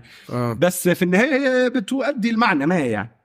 فكنت بحب جدا افكار مرتبطه بفكره انه كل الاشياء شيء واحد، والطاقه اللي بتمشي، يعني مش شرط كلمه الطاقه دي عشان ليها سمعه سيئه، بس فكره انه الاشياء متصله عامه. وانه كان بيتكلم في فكره انه السبب او السببيه عامه هي اختراع انساني لفهم الكون، لكن هو مفيش حاجه اسمها سببيه. يعني فكره انه الايفنتس جايه ورا بعض لا تدل، ده كورليشن يعني، ده كورليشن. وكونه متكرر مش معناها انه هو كوزيشن. هو احنا بس عشان نفهم العالم يعني دوت منتال فاكولتي عشان نعرف نتعامل مع العالم. والبوذيه بتقول يعني انه في اقصى حالات النيرفانا بقى، يعني ان انت توصل انك لما تدوس على زر اسانسير تتفاجئ كل مره انه جه لان هي في النهايه مش شرط كل مره يجي. دي فكره انك ما تبقاش جادجمنتال يعني. بس طبعا دي مبالغ فيها شويه، ولو انت هتتفاجئ كل مره اسانسير جاي يقول عليك عبيط يعني. ده مستوى عالي قوي من الزهد يعني. لا ومستوى عالي قوي انك بتبقى مش جادجمنتال خالص. انت يو دونت جادج ان الموضوع عشان حصل 100 مره قبل كده هيحصل 101. وهل الحقيقه ان كل حاجه حصلت 100 مره هتحصل 101؟ لا صح. واصلا دي لا يوجد ما يضمن ذلك. الكور كونسبتس في العلم ان انت بتفترض ان تكرار التجربه معناها ان هي سرمديا كل ما تجربها هتيجي، لكن فعليا احنا عارفين ده مش حقيقي، ان ممكن ما يحصلش. ففكره ده نوع من الريزونينج، الاندكتيف ريزونينج. ايوه بالظبط. ولكنه ايوه كنت بحاول افتكر كلمه اندكتيف ريزونينج. ايوه ولكنه غير بالضروره هو فعلا لا يضمن الحقائق. صح. وفكره ان هو كان بيتكلم مثلا على حاجه زي انت اتولدت امتى مثلا، يعني كايفنت زي الولاده مثلا. طب هل انت اتولدت يوم ما باباك ومامتك اتقابلوا؟ هل دي البدايه، ولا البدايه يوم ما انت خرجت من رحم امك، ولا البدايه اليوم اللي كانوا فيه مع بعض، ولا البدايه يعني ممكن انت في الاخر انت بتختار ان اتولدت في اللحظه اللي كشكول مامتك خبط مثلا في اكلاسير باباك فوقعت الحاجه على ففي النهايه الفكره جت هنا. ايوه بالظبط. فقصدي هو بيقول انه في النهايه كل الحاجات دي اتس اربيتري، هو ما فيش حاجه اسمها ايفنت لوحده. أيوة. هي حاجه واحده متصله، وانت اللي بتفترض ان هي ايفنتس. كان بيسميها ايه كلمه هتعجبك قوي، كان بيسميها mental calculus. انت مفترض ان الايفنتات دي متكسره عشان تعرف تحسب ما تحت الاريا تحت كيرف المنحنى. لكن هم فعليا مش انستنسز، هي حاجه واحده ماسكه في بعض من الولاده للموت. وطبعا بقى بالنسبه للبوذيين بقى للبعث للكارما للشقلباظات دي. ايوه. فكنت بحس ان هو ايه ده ده كلام كبير قوي. كلام كبير قوي، كلام كبير، بس فيه كثير من الحكمه يعني. بالظبط. وكل ما اصلا ما بتنغمس في القرايه عن العلم اكتر بالنسبه لنا كنور، كل ما بالعكس بحس انه اللي احنا ما نعرفوش اكتر بكتير، وان في قدر من الغرور والثقه في ان احنا عارفين كل حاجه. طبعا والثقه في الاعتماد على العلم. وده مش معناه ان انا ضد العلم، بالعكس اي حد يعرفني بيعتبرني مادي بزياده علميا يعني، مش فلوس يعني. فانا نفسي ابقى مادي بزياده والله. لكن سبيشالي مثلا يعني فتره زي فتره الكورونا دي كانت من الحاجات الكاشفه بالنسبه لي، اللي هو بعد كل السنين وكل العلم وكل المعرفه دي، احنا لتر نقدر نقول ان الموضوع ده من ساعه ما بدا لغايه ما خلص احنا مش فاهمين حاجه. احنا مش ولا عارفين ده حصل ليه، ولا حصل ازاي، ولا كان ايه العلاج، ولا ليه في ناس ماتت وناس ما ماتتش، ولا فاهمين اي. بس هو الممتع ان انت بتبحث ليه، يعني الممتع لا ما انا مش ضد البحث، والممتع ان انت مدرك ان انت مش فاهم من فكره ان العلم عارف كل حاجه دي. لا ده مش حقيقي. وابتديت بصراحه ابقى مور اوبن للافكار. مش عايز اقول طبعا ان اوبن للافكار الغير علميه، بس قصدي انه بقيت كان قبل كده موقفي ان الحاجه دي لو مش مثبته علميا ايكوال دجل. ده ما بقاش موقفي. بقى موقفي انه مش مثبته علميا ايكوال مش مثبته علميا، فهي مش علم نقدرش عليها ساينس. لسه كان ولكن انا لا يعني لا معاها ولا ضدها حتى اشعار اخرى. انا وجهه نظري ان في حاجات اكسبيرينشال وليست علميه، هي اكسبيرينشال. فانا لسه كنت بتكلم مع صديق في الانياجرام. ايوه فاكر انا كنا بنتكلم في الموضوع ده. فانا كنت بقول له هو كان واحد تاني غيرك ولا انت؟ لا واحد تاني غيرك. انا للاسف الظاهر انت حبيت الانياجرام بس انا حبيت الانياجرام جدا لان هي اكسبيرينشال فعلا حقيقي، ومش بقول انها علميه خالص ولا هي بتدعي انها علميه. بس الامر يشبه ايه؟ ان انا بقول لك يا نور وانت بتعدي الشارع بص يمين وشمال، ما تبصش بس في اتجاه الطريق بتاع الشارع. هي الطبيعي ان انت تبص بس في اتجاه الطريق، صح. لان اكيد ما حدش هيجي لك من الاتجاه العكسي. بس سي يا عم انا جات لي خبره في واحد بروفيشنال جاي لك من ناحيه، وانا بقى اكتسبت هذه الخبره فبقولها لك. هل ده كلام علمي؟ لا يصنف علمي، صح. ولا ومفيش حاجه اسمها هات لي الممارسه دي وقول لي علميه ولا لا. يعني ايه ده كلام صح. عقلانيا بقى اللي هو فوق العلم، العقل اللي هو فوق العلم اللي هو اصلا انتج العلم، العقل يرفضه. انت كده بتخلط ما بين مصادر المعرفه. انت كده عندك مشكله ابيستيمولوجيه. الله اسمح لي ان انا اقول لك فانت واقع ابيستيميا واقع. لا انا كنت بحس انه الموضوع بقى الخبره مهمه، الحكمه مهمه، الخبره مهمه بالعلم. فبقى عامل عشان منجزاته وعشان اعجازاته وعشان لا قصدي فبقى عامل ان هو شكوش، فانت شايف كل حاجه مسمار زي بالظبط. ايوه بالظبط. تماهيت مع التول. خلاص انت تماهيت مع كل حاجه مسمار، كل حاجه هنخش عليها بالعلم. انا جزء مشكلتي في التماهي مع العلم هو جزء منه ان انت بتعتمد دلوقتي على الاعجاز العلمي في فهم النصوص الدينيه. يا لهوي. ليه بقى؟ ليه؟ لان العلم هو الريفرنس. لان انت لو قلت لي ان النص الديني ده معجز علميا، انا هنا بدات انتبه بقى. يعني انت لا مؤاخذه، يعني قبل ما العلم يثبت نصك الديني كنت بتنظر ليه على انه حاجه يعني انفيريور، حاجه اي كلام. ودي الحقيقه، ده اللي انت مش مدركه. صح. ان اعجابك الشديد قوي بالاعجاز العلمي هو بيحمل جواه اعتراف صريح ان العلم كيان راسخ وان الدين ده كيان مهلهل. صح. لا وبيحمل اعتراف ضمني بان الساينس المادي ليه يعني ليه اهميه اكبر، طالما انت بتحاول طبعا تكتسب فاليديشن للدين من هناك. بالظبط. انت رايح للدين تثبته من هناك. فمعلش انت كده اوتوماتيك انت كبرت العلم جدا. صح. واعطيته يعني حجم اكبر من الدين. ممكن يكون هو حجمه ده الحقيقه. انا مش بحكم على ده، بس بقول ان الاعجاب ده هو منبعه كده. صح. انت بقى مش مدرك ده. صح. وشايف ان انت كده بتنصر الدين، يعني دي مشكلتك. لا ده غير ان العلم اكسبيرمنتال وفي حاجات بتتغير. يعني هو لو جه العلم بكره قال لك والله لا ده يعني قصه كذا اللي مكتوبه في القران بالشكل الفلاني علميا، والله بالنسبه للعلم اللي نعرفه دلوقتي دي غلط. هل ساعتها بقى هنقول ان احنا كده الدين اثبت ان العلم مش حقيقي؟ سوري العكس، العلم اثبت ان الدين غلط او القران غلط مثلا، يعني لو انت شخص متدين. ولا ما هي الفكره انه انت ليه اصلا بتتعامل مع العلم كاداه تبص بيها على نص ديني الهدف منه انه هو رساله من الاله للبشر بغرض التعبد وبغرض المعاملات وحاجات تانية كتير. فهي مش اداه او مش فيلد المفترض ان انت تدخل العلم فيه. وما هواش كتاب ساينس، يعني ما هواش حدش قال لك انه لما بنقول مثلا اللي هي مراحل النطفه ثم علقه ثم مراحل الجنين، انه مقصود بيها ان انا اعلمك الجنين بيجي ازاي. ده مش الهدف.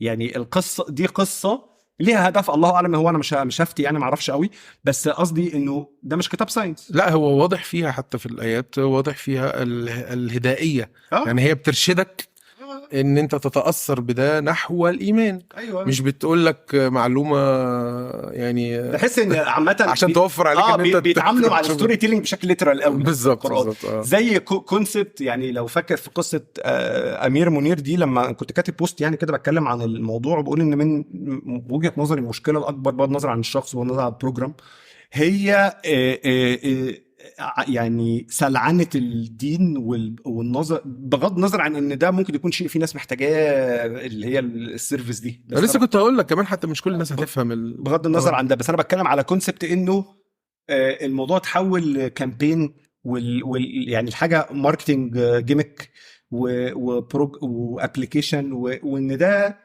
هو من رايي الامتداد الطبيعي، لان انت بتبص للقرآن للدين عامه او للروحانيات بشكل الجوريزميك، اللي هو احنا النهارده عملنا كام حسنه 62 وعملنا كام سيئه، لا يبقى احنا في التمام الحمد لله، وماشيين نحسبها حسنات وسيئات بالارقام زي مسلسل ذا جود بليس كده لو كنت شفته. طبعا شفته. فكانوا لا هتبوظ لنا الحلقه مش هينفع. معلش اصل دي مراتي. لا خلاص. بس لا بس انا اوقف اعمل بوز. انا قفلت عليها عادي. طيب هنشيل الحته دي في الموضوع. ارجوك شيلها. ففكره ان انت بتبص للموضوع ان هو ليترالي ارقام حسنات وسيئات وبنقسم ونطرح ونجمع يعني انا بس، وفكره لما حد يقول لك مثلا ان في حديث مثلا بيقول ان دي ب 100 الضعف، هو مش مقصود بيها ليترالي رقم 100 يعني، هتبقى مشكله مش دي بوينت يعني. انا بشوف يعني دي برضو نقطه كان بيتكلم فيها سبينوزا بالمناسبه. كان بيتكلم على الليتراليه دي، الليتراليه في فهم المره دي الليتراليه. المره دي انا هتعرى امامك ليتراليه. وكان بيتكلم على الفهم الليترالي ده، وكان بيحاول ان هو يفنده يعني. بس هو يعني طبعا لازم يتفند في كل وقت، ولازم يتقال في كل وقت يا جماعه في حاجه اسمها مجاز لا موضوع المجاز ده بيزعل ناس كتير. ومن الواضح ما يرمي مش لا للمجاز طلع في مجاز.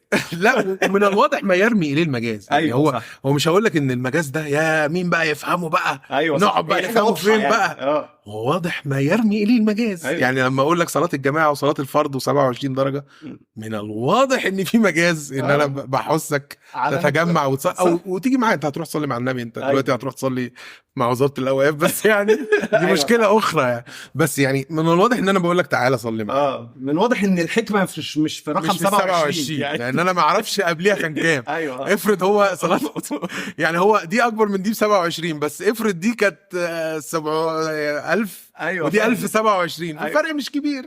والله اصلي في البيت خدت ال1000. يعني فكره ان انا هاخد الحق ده 27 زياده. بقول لك التعامل معاه كانه الجوريزم.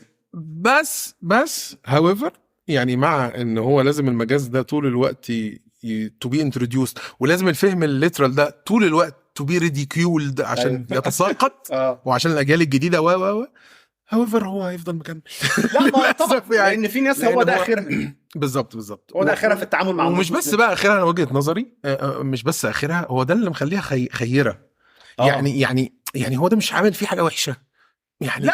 يعني مش مخليه انسان مثلا، يعني بالعكس يمكن مخرج احسن فيرجن منه يعني. انا مش بقول ان هو شيء شرير، انا بالعكس انا بحس ان هو يعني مش عارف اوصف الفكره دي. العالم اللي احنا بقينا عايشين فيه وسيطره مجموعه معينه من الافكار المتعلقه بالراسماليه والتسليع والنظر للاشياء على ان هي ارقام، ده منتج طبيعي ليه. انا مش بهين الناس اللي بتفكر بالطريقه دي، ولا بقول ان هم ناس وحشه او كويسه. هو انا بحس ان ده عادي، دول يعني ابناء البيئه، يعني ده منتج منطقي للكالتشر اللي هي خلاص ما بقاش في حاجه اسمها كالتشر بتاعت منطقه لوحدها، وبقى في كالتشر عالميه بشكل ما. في خصوصيات شخصيه، بس خلاص بقى الاتصال والانترنت والكلام ده بقى في مجموعات من الافكار والمبادئ انجريند كده، دي جنرال كالتشر خلاص موجوده في كل حته يعني. فان الافكار والمبادئ دي الامتداد الطبيعي ليها انك تبتدي حتى الاشياء المقدسه او المفترض ان طبيعتها روحانيه غصب عنك، لان دي طريقه تفكيرك في كل حاجه تانية عشان تعرف تعيش وتبقى براكتيكال. غصب عنك بتحولها فتبتدي بدل ما انت تبص لل100 دي على ان هي مجاز لان هي يعني كتير، لان هي literally 100، ونبتدي نعد بقى معانا ونجيب سبحه بارقام ونعد انا سبحت كم مره بالظبط النهارده وصليت كم ركعه، وهوس الاوبتمايزيشن اللي انا طرف فيه. يعني انا شخصيا شخص بحب الاوبتمايزيشن جدا، فانا متخيل انا كنت متدين قوي كنت هبقى بعمل كده احيانا عادي، اللي هو ايه احسن طريقه تاخد بيها اكبر عدد بالحسنات في اقل مده يعني. وممكن ده تلاقي له بودكاست يوما ما. أيوة. اللي هو كان ليا ازاي اوبتمايز الدين. كان ليا صديق زمان كان في حديث كده ان هو من قام ب100 آية مش عارف فحاجه فيما معناه مثلا قام الليل كله مثلا كانما او كتب من الطيبين حاجه كده.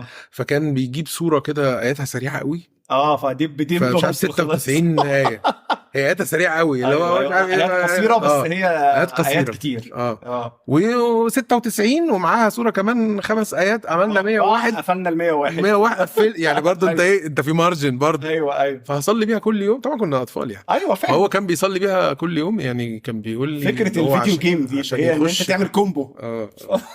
فقلت له انا حتى ساعتها لقيت في نفس الحديث ده كان في قبليها مش عارف بس يعني كان بيبدا 10 آيات كتب كذا 100 آية كتب كذا مش عارف بقى 1000 آية ولا حاجه بقى كده. ده بقى ده عدى. قلت له بص انا ال10 آيات بالنسبه لي كويس انا عامه طيب وال10 اللي فات دخلني يعني انا حاسس ان انا يعني عايز هندسه عداني العيب وازعل يعني لكن ربنا وفقك في ال100 آية طبعا. بس هو برضو كان بيحاول يجيب ال100 آية بسرعه يعني اللي هو ايه مش هيقعد يقرا 10 تدخلني هندسه عادي محتاج 4% زياده. فموجوده في كل الاديان يعني. الفكره دي موجوده والعد بقول لك العد ده موجود في كله صح. وبيخلي الموضوع اسهل يعني بالنسبه لك كحزمه. بس طبعا اكيد صديقي ده حتى يعني لو افتكر ده يعني اكيد هو هيشوف نفسه كان عبيط يعني كان طفل يعني طفل. وانا ساعتها كنت فعلا بفكر معاه ان ده برافو عليك ان انت عملت كده بس انا هاخد ال10 يعني انا كنت طفل يعني ايه تخين شويه بقى وقاعد مكسل يا عم صلي على النبي 10 بقى خير العمل اقله بس ما هو قل ولا دامت ولا زادت يعني للاسف الشديد ادومه هو ولا قل. بس هي ان الفكر ده بتاع العد ده يبقى عند الكبار ده اللي غريب. ايوه يعني ده ما بقول لك في ناس يعني غصب عنها من انا بشوف كده والله يعني فعلا مش بقول الموضوع كنوع من اللوم انه انت دي الطريقه اللي خلاص العالم شغال بيها في كل شيء فخلاص انت دي بقت طريقه تفكيرك في كل حاجه وبتسحبها على كل حاجه غصب عنك لان this is how you live. هي ده العالم اللي انت عايش فيه دلوقتي. لو ما فكرتش بطريقه الارقام دي مش هتعيش مش هتنجح مش هتكسب. هو ده اللي بيحصل في الشغل هو ده اللي بيحصل في البيت ده اللي بيحصل في العلاقات بقت بتحسب الورقه والقلم رايح وجاي. في الديتنج ابس الموضوع بقى نقط يعني كل حاجه كل تجربه انسانيه ابتدت حبه تتحول. انا بالنسبه لي ده مفزع خالص لهذا الشكل الديجيتال يعني الرقمي. والناس هتسمعني دلوقتي هتستغرب لان انا يعني بابدو كشخص بيحب هذه الاشياء يعني بيحب الديجيتايزيشن. انت مضطر تتعامل مع هذه الاشياء. لا يعني انا عامه شخص بيحب التكنولوجيا جدا يعني يمكن يكون بشكل احيانا بيعمي عن اختراع في المستقبل يعني. وبشوف ان التكنولوجيا في النهايه هي زي الشوكه والسكينه ممكن تعمل بيها خير وممكن تعمل بيها الكلام التعبان خيره خير ايوه خير وشر حلاله حلال وحرام حرام. انا بشوف كده يعني بشوف انه في النهايه كلها تولز انت تقدر تعمل بيها اي حاجه. وهل في حاجات التولز دي هتؤدي لشر اكتر في المطلق او في المجمل؟ probably بس انا يمكن ايماني الشخصي في هذه الامور انه الناس يعني اصحابي المقربين عارفين الجمله دي بقولها كتير بيتريقوا عليا. قطار التغيير غدر المحطة البلد عيد. الموضوع ده خلاص هو بيحصل وهيحصل ومفيش مصلحة من الوقوف قدام القطر. صح دي حقيقة. حاول تشوف هتتعامل ازاي مع القطر وتعلمه وتعلم تسوق لكن انت لا هتوقف التكنولوجيا صح. ولا انت لو عرفت تستخدمها اصلا يبقى كويس ده اتليست اتعلم تستخدمها. أيوة. لان هي جايه والتسليع ده هيحصل وانت ليس في يدك شيء من تغيير اي حاجه من اللي بيجرى ده. استسلم فاهم واللي هو بول كامل يا استاذ. ايوه هي بول كامل. انا عايز اقول لك حاجه والله العظيم المقطع ده هو ليترلي مقطعي المفضل في الراديو كله، اللي هو لما كنت انا سعيد ان انا فيها حاجه لطيفه جدا. النقطه بتاعت اللي هو انا شخص احب انصف ما بحبش الحلول وحتى انصاف الحلول ما نجحتش فيها. يعني الوضع ايه دلوقتي؟ هو ده الوضع حاليا اللي احنا عايشينه كعالم، مش بس حتى على مستوى الشرق الاوسط ولا مصر ولا العالم العربي. بول الخلاط يعني كله داخل في الخلاط بالظبط. فهو كده القطار ده منطلق باقصى سرعه، وانت ليس لك اي تاثير ولو بسيط في تغيير مساره ولا سرعته. بس هي الفكره، اظن السوشيال ميديا او الانترنت عموما اداك المرايه اللي تشوف فيها ده، بس طول الوقت التاريخ كده.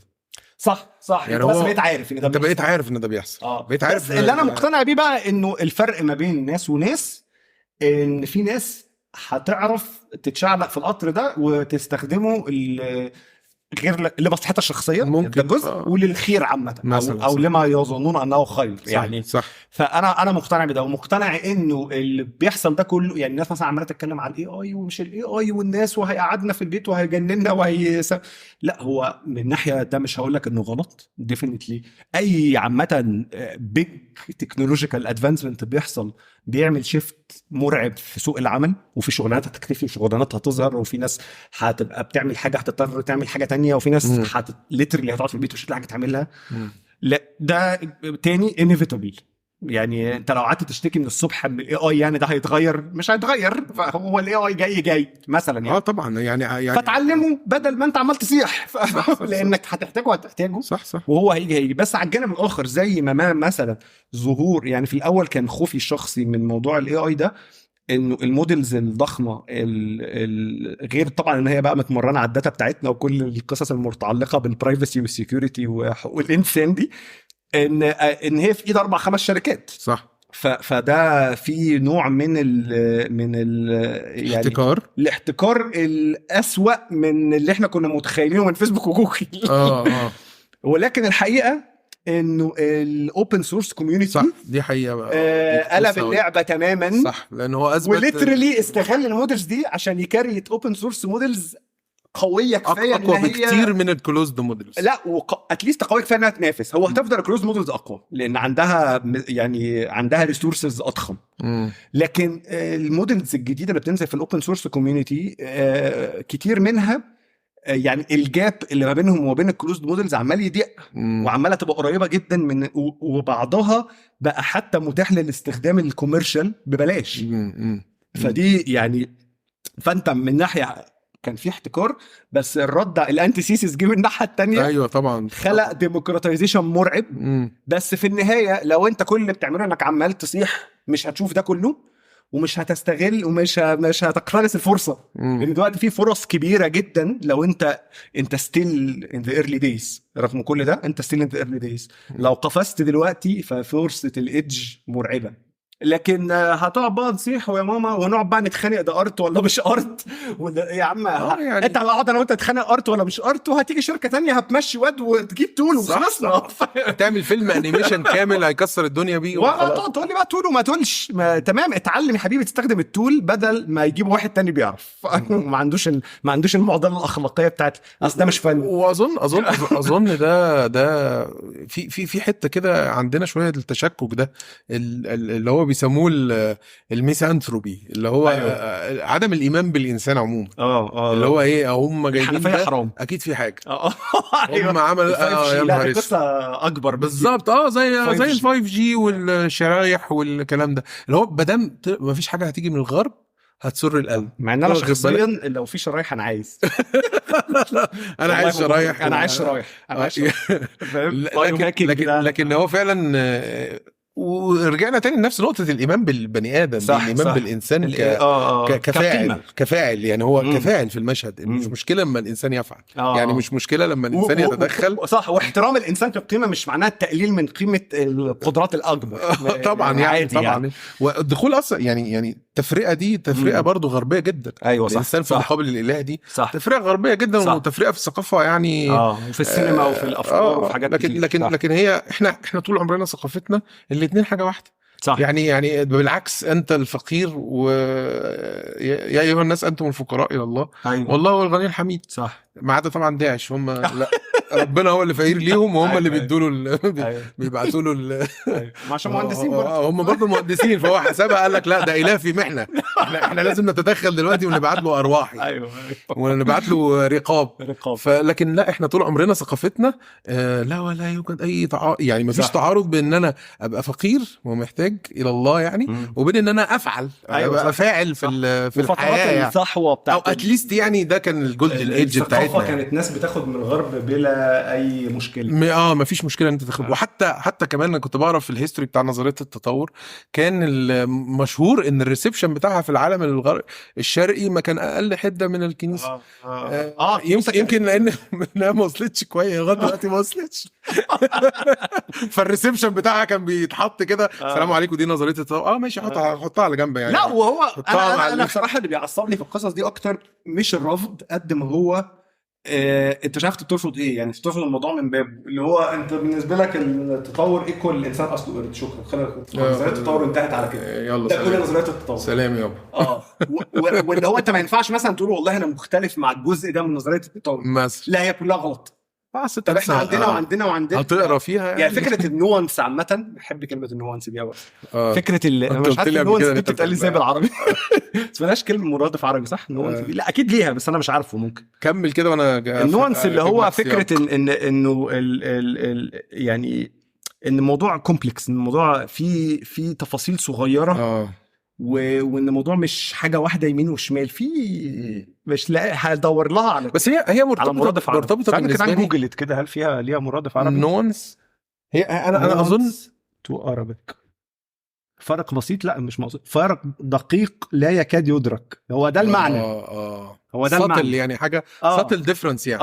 اللي هي الفروقات البسيطه ما بين الافكار. يعني فكره ان الموضوع مش حاجه واحده، هي في تفاصيل. انا هحاول افتكر لك ساعه ما انا كنت برفض فكره التطور مثلا ما قبل مثلا 2012 وما كنت بدات اقرا فيها انا في 2013 وكده، وبدات افهم قد ايه هي عظيمه. بس هحاول افتكر لك انا كنت بحس هل هو سقط في الغرب؟ ده السؤال الاهم. لا سيبك من سقط في الغرب.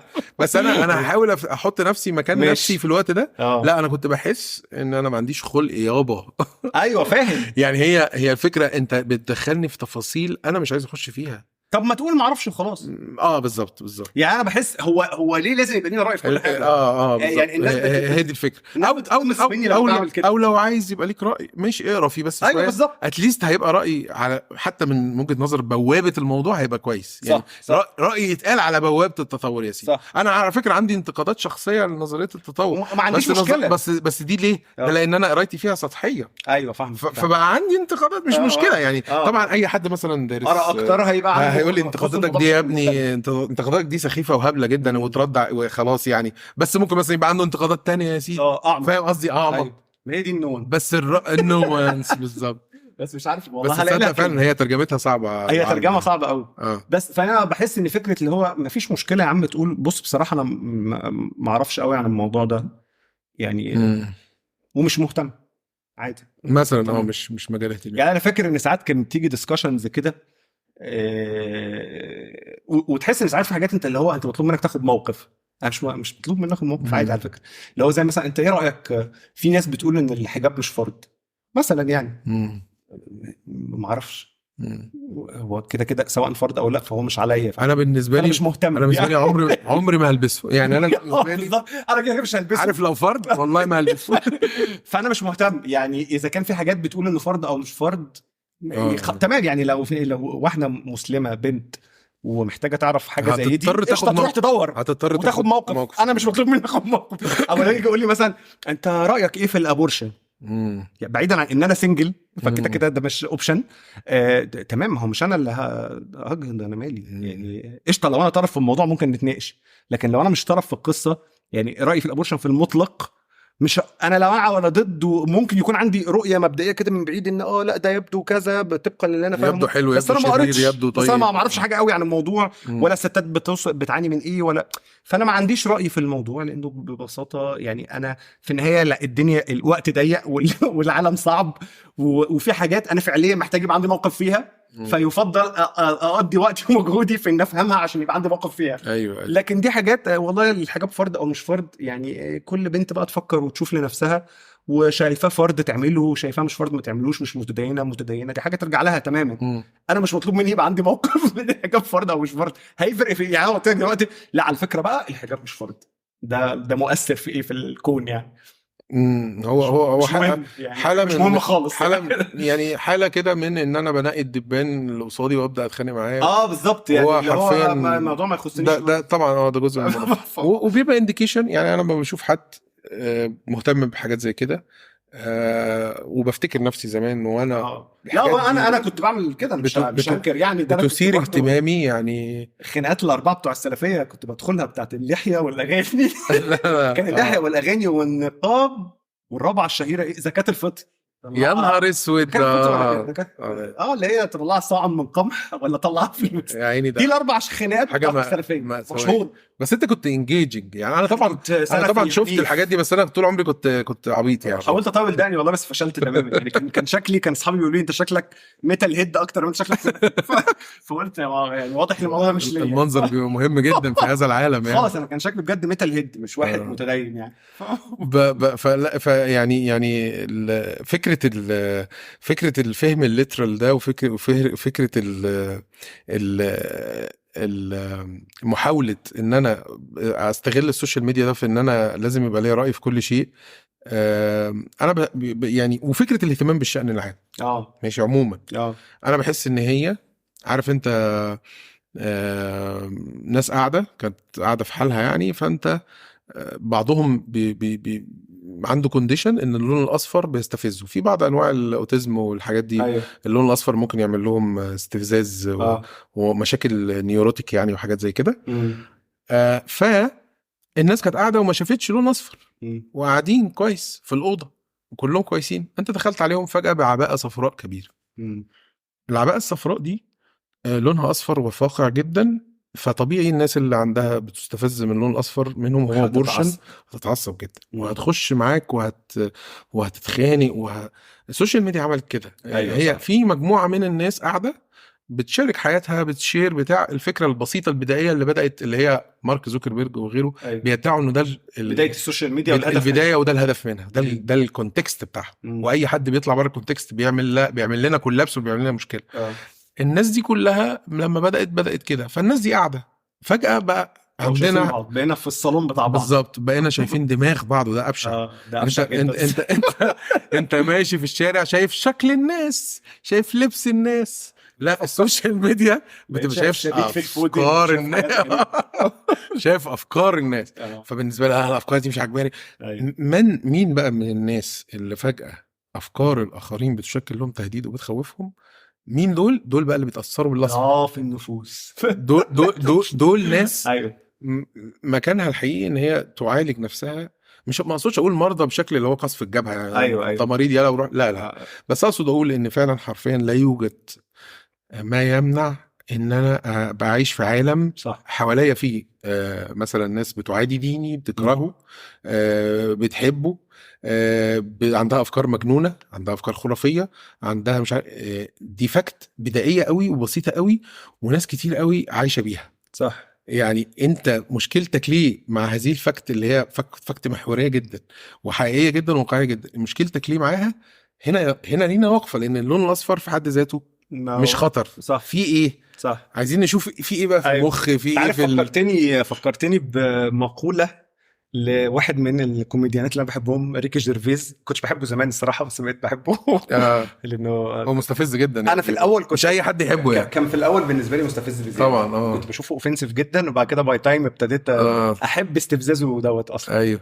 فكان بيتكلم في النقطه دي ليترالي، في النقطه دي كان بيقول يعني ايه كم الارجنس اللي عندك كانسان ده اللي مخليك عايز تعيش حياتك كلها من غير ما تسمع ولا تشوف حاجه اوفنسيف بالنسبه لك. يعني ده ارجنس مرعب.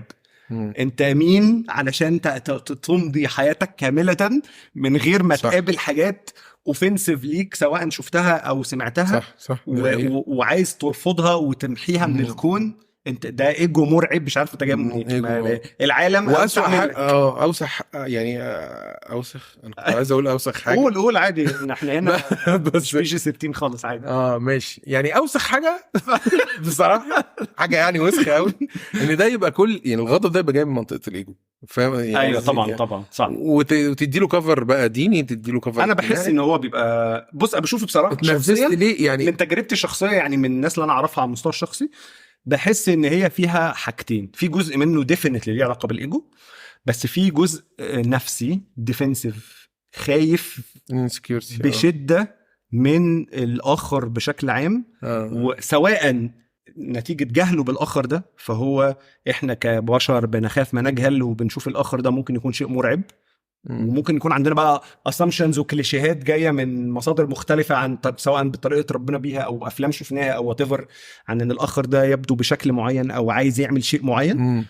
او خوف من ان انا اتربيت مثلا كده وافكاري كده، بس انا فعليا افكاري دي مش عايز اقول انها افكار ضعيفه ولا حاجه، بس قصدي ان انا نتيجة طبيعة وصعوبة الحياة ما قعدتش سائلتها قوي، يعني I didn't really put it through the test. دي الشجرة، فأنا مش عايزك تتحط في التست، ومش عايزك تطلع لي حاجات تقول لي ان اللي انا بفكر فيه ده غلط، وتطلب مني بقى اقعد افكر اللي انا مؤمن بيه ده صح ولا غلط. مش عايز، انا متلصم وخايف وما عنديش استعداد للتعامل مع ده. وتاني انا مش بلوم ده، العالم صعب والحياة صعبة، وفي ناس يا دوبك بالكتير بتاكل وتشتغل وتنام، ما عندهاش هذا اللكجري ان هي تقعد تفكر في الكون، او حتى ان هي تسائل افكارها، او انها تسائل افكارها. فانا متفهم ان ده هيبقى بالنسبه لها يعني شيء مزعج جدا، بردن عظيم، بردن بجد. انت عايزني افكر طبعا في اللي انا يا دوبك، هي يا دوبك ماشيه صح، فسيبني في حالي يا معلم، ما ينفعش فانا انت لما اشوف الحاجات دي غصب عني كانسان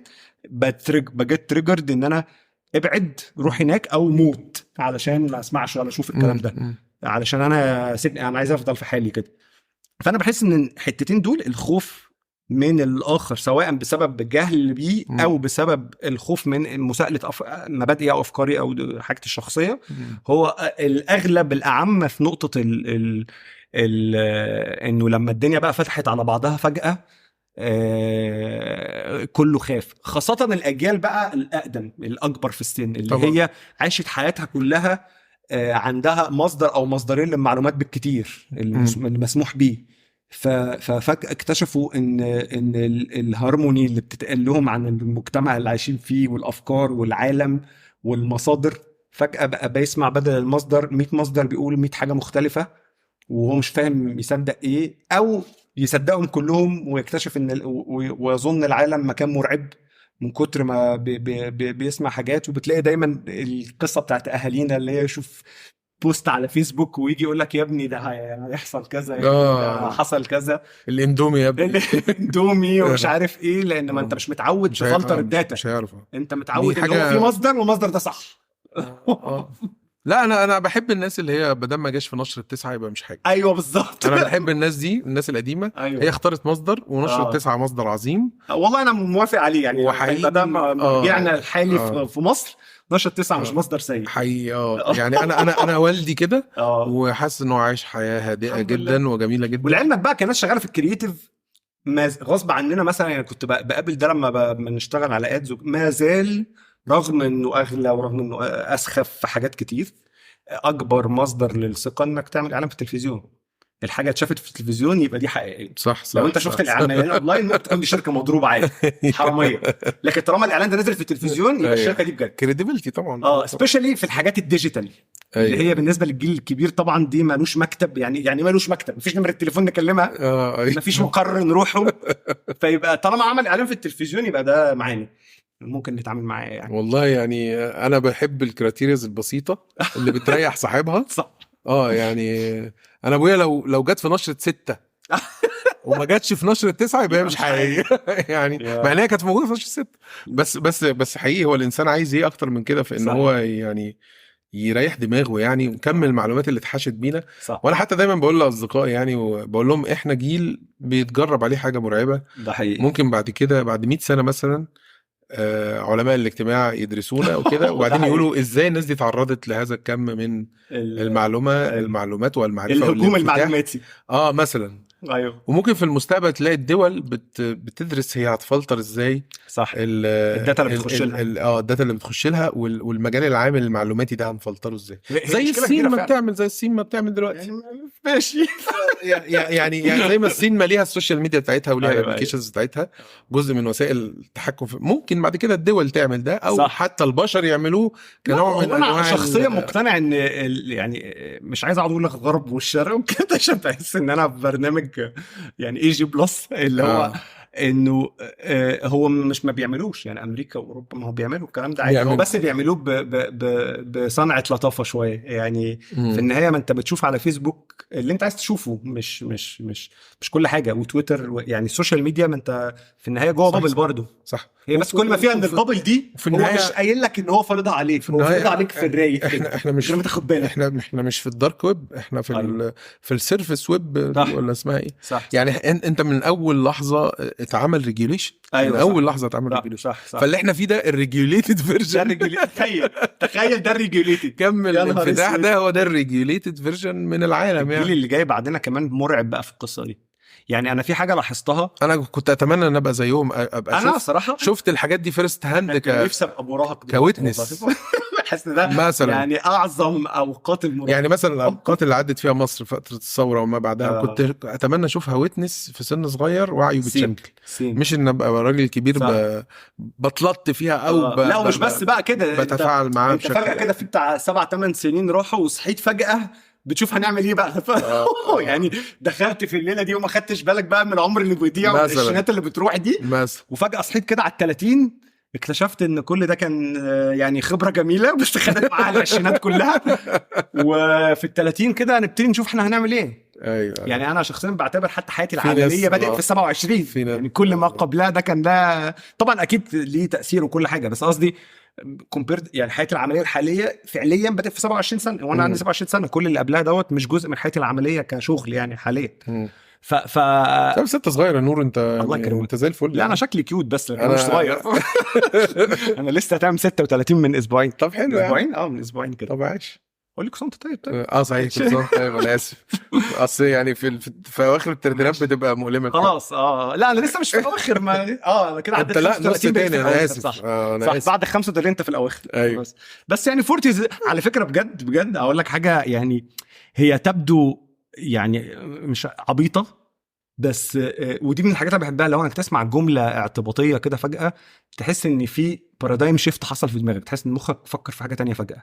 كنت من فتره مش فاكر بقرا حاجه لبلال فضل او بتفرج على فيديو ليه فلقيت انا كنت بنبهر جدا في حاجه عامه اولا بحب في بلال طبعا انه حكاء رائع يعني بس كنت بنبهر في بحاجه عملها بلال انه عادي جدا يعني ريستارتد هيز لايف في ال40 دي كنت بشوف حاجه يعني ده مثل اعلى ده شيء شجاع جدا مستوى ريزيلينس عالي لا وشجاع جدا ده حقيقه شجاع خاصه وانت عندك اسره واستابلشد كارير وحاجات كتير صح في ظروف كانت اوريدي يعني بتصعب ده عليه في الوقت في عيشته لكن اختيار ان انت تموف وتريستارت من ال40 ده شيء شجاع بشكل انا اتمنى اتحلى بهذه الشجاعه يوما ما يعني ان يبقى عندي استعداد ستارت اوفر. انت كيبل جدا يا نور انا وجهة نظري يعني مش كويتر يعني انا مش كويتر والله بس مش لدرجه ال40 يعني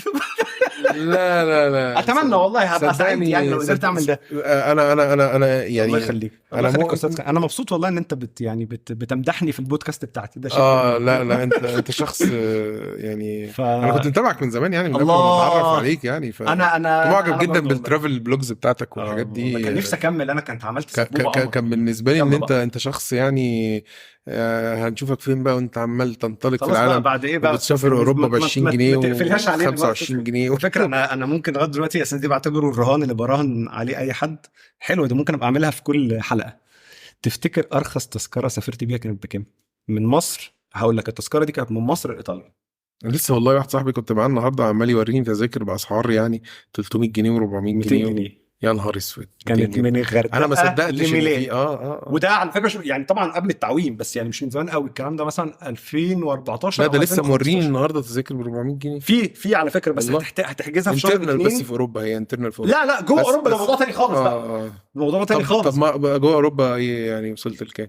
لا مش فاكر، بس جوه اوروبا انت ساعات بتلاقي حاجات ب5 و10 يورو يعني عادي. يعني معلش. جوه اوروبا لا انك كتير تلقط- معلش بعملتنا دلوقتي دلوقتي كتير بقى برضه، كتير انا فعلا. اسف. كتير صح. آه. بس قصدي انك تلقط تذاكر رخيصه في اوروبا ده ما بقاش صعب، ده سهل. انترنال. مم. هو وده شيء مزعج جدا انه جوه افريقيا بقى الموضوع مش كده خالص. يعني طبعا الطيران جوه افريقيا غالي جدا. غالي جدا طبعا والانترنال سكارستي برضه، جوه افريقيا غالي جدا، والطرق البريه مش كتيره. هو مش عارف. موضوع سخيف قوي يعني. ما تقدرش تسافر جوه افريقيا بسهوله. مم. انا اسافر اوروبا والف جوه اوروبا ارخص لي مم. بجد طبعا. يعني. واكشلي حتى ودلوقتي بقى ارخص من الساحل يعني حرفيا ده حرفيا ارخص من الساحل. انت طبعا. مشكلتك انت يعني هو مشكلتك الوحيده هي الفيزا مش اكتر يعني. مم. لو عرفت تاخد الفيزا الموضوع خلاص بقى بسيط، اسهل بكتير انك تروح تصيف في الساحل، تطلع تصيف على سواحل الريفيرا ارخص لك.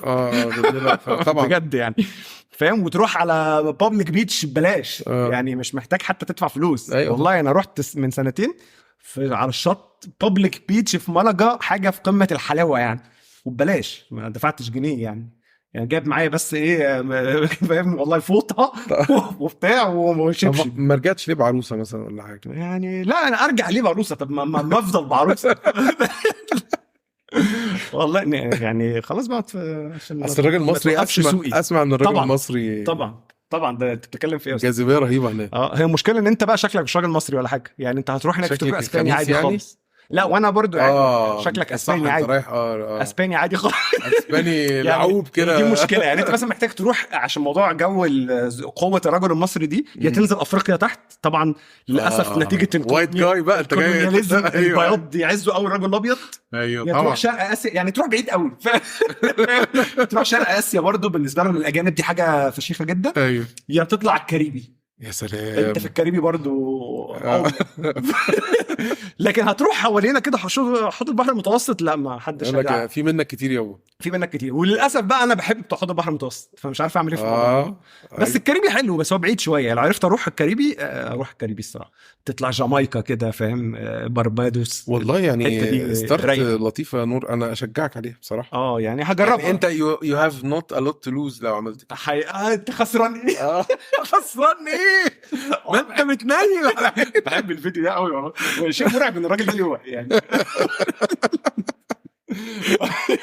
ما تجرب يعني. هو دلوقتي بقى في دماغي باسكال من بعد ما انت اللي قلت. بس هو بجد ايه، انا بقول لك انا الحلقات بتاعت الفلسفه اغلبها جاي من ان انا مثلا وانا بسمع مثلا حلقه عن الراجل ده شايف يعني مش قادر اشوف باسكال وهو بيحكي الويجر وهو حاول يقنع حد غير كده. انا من اكتر الحاجات الجميله طبعا هي الفلسفه بالميمز دي عظيمه يعني. انا ناوي ان شاء الله اعمل حلقه قريب عن بوذا. هبعت لك والله الحلقات بتاعت الفلسفه وقول لي رايك بما ان انت طلعت محب للحكمه.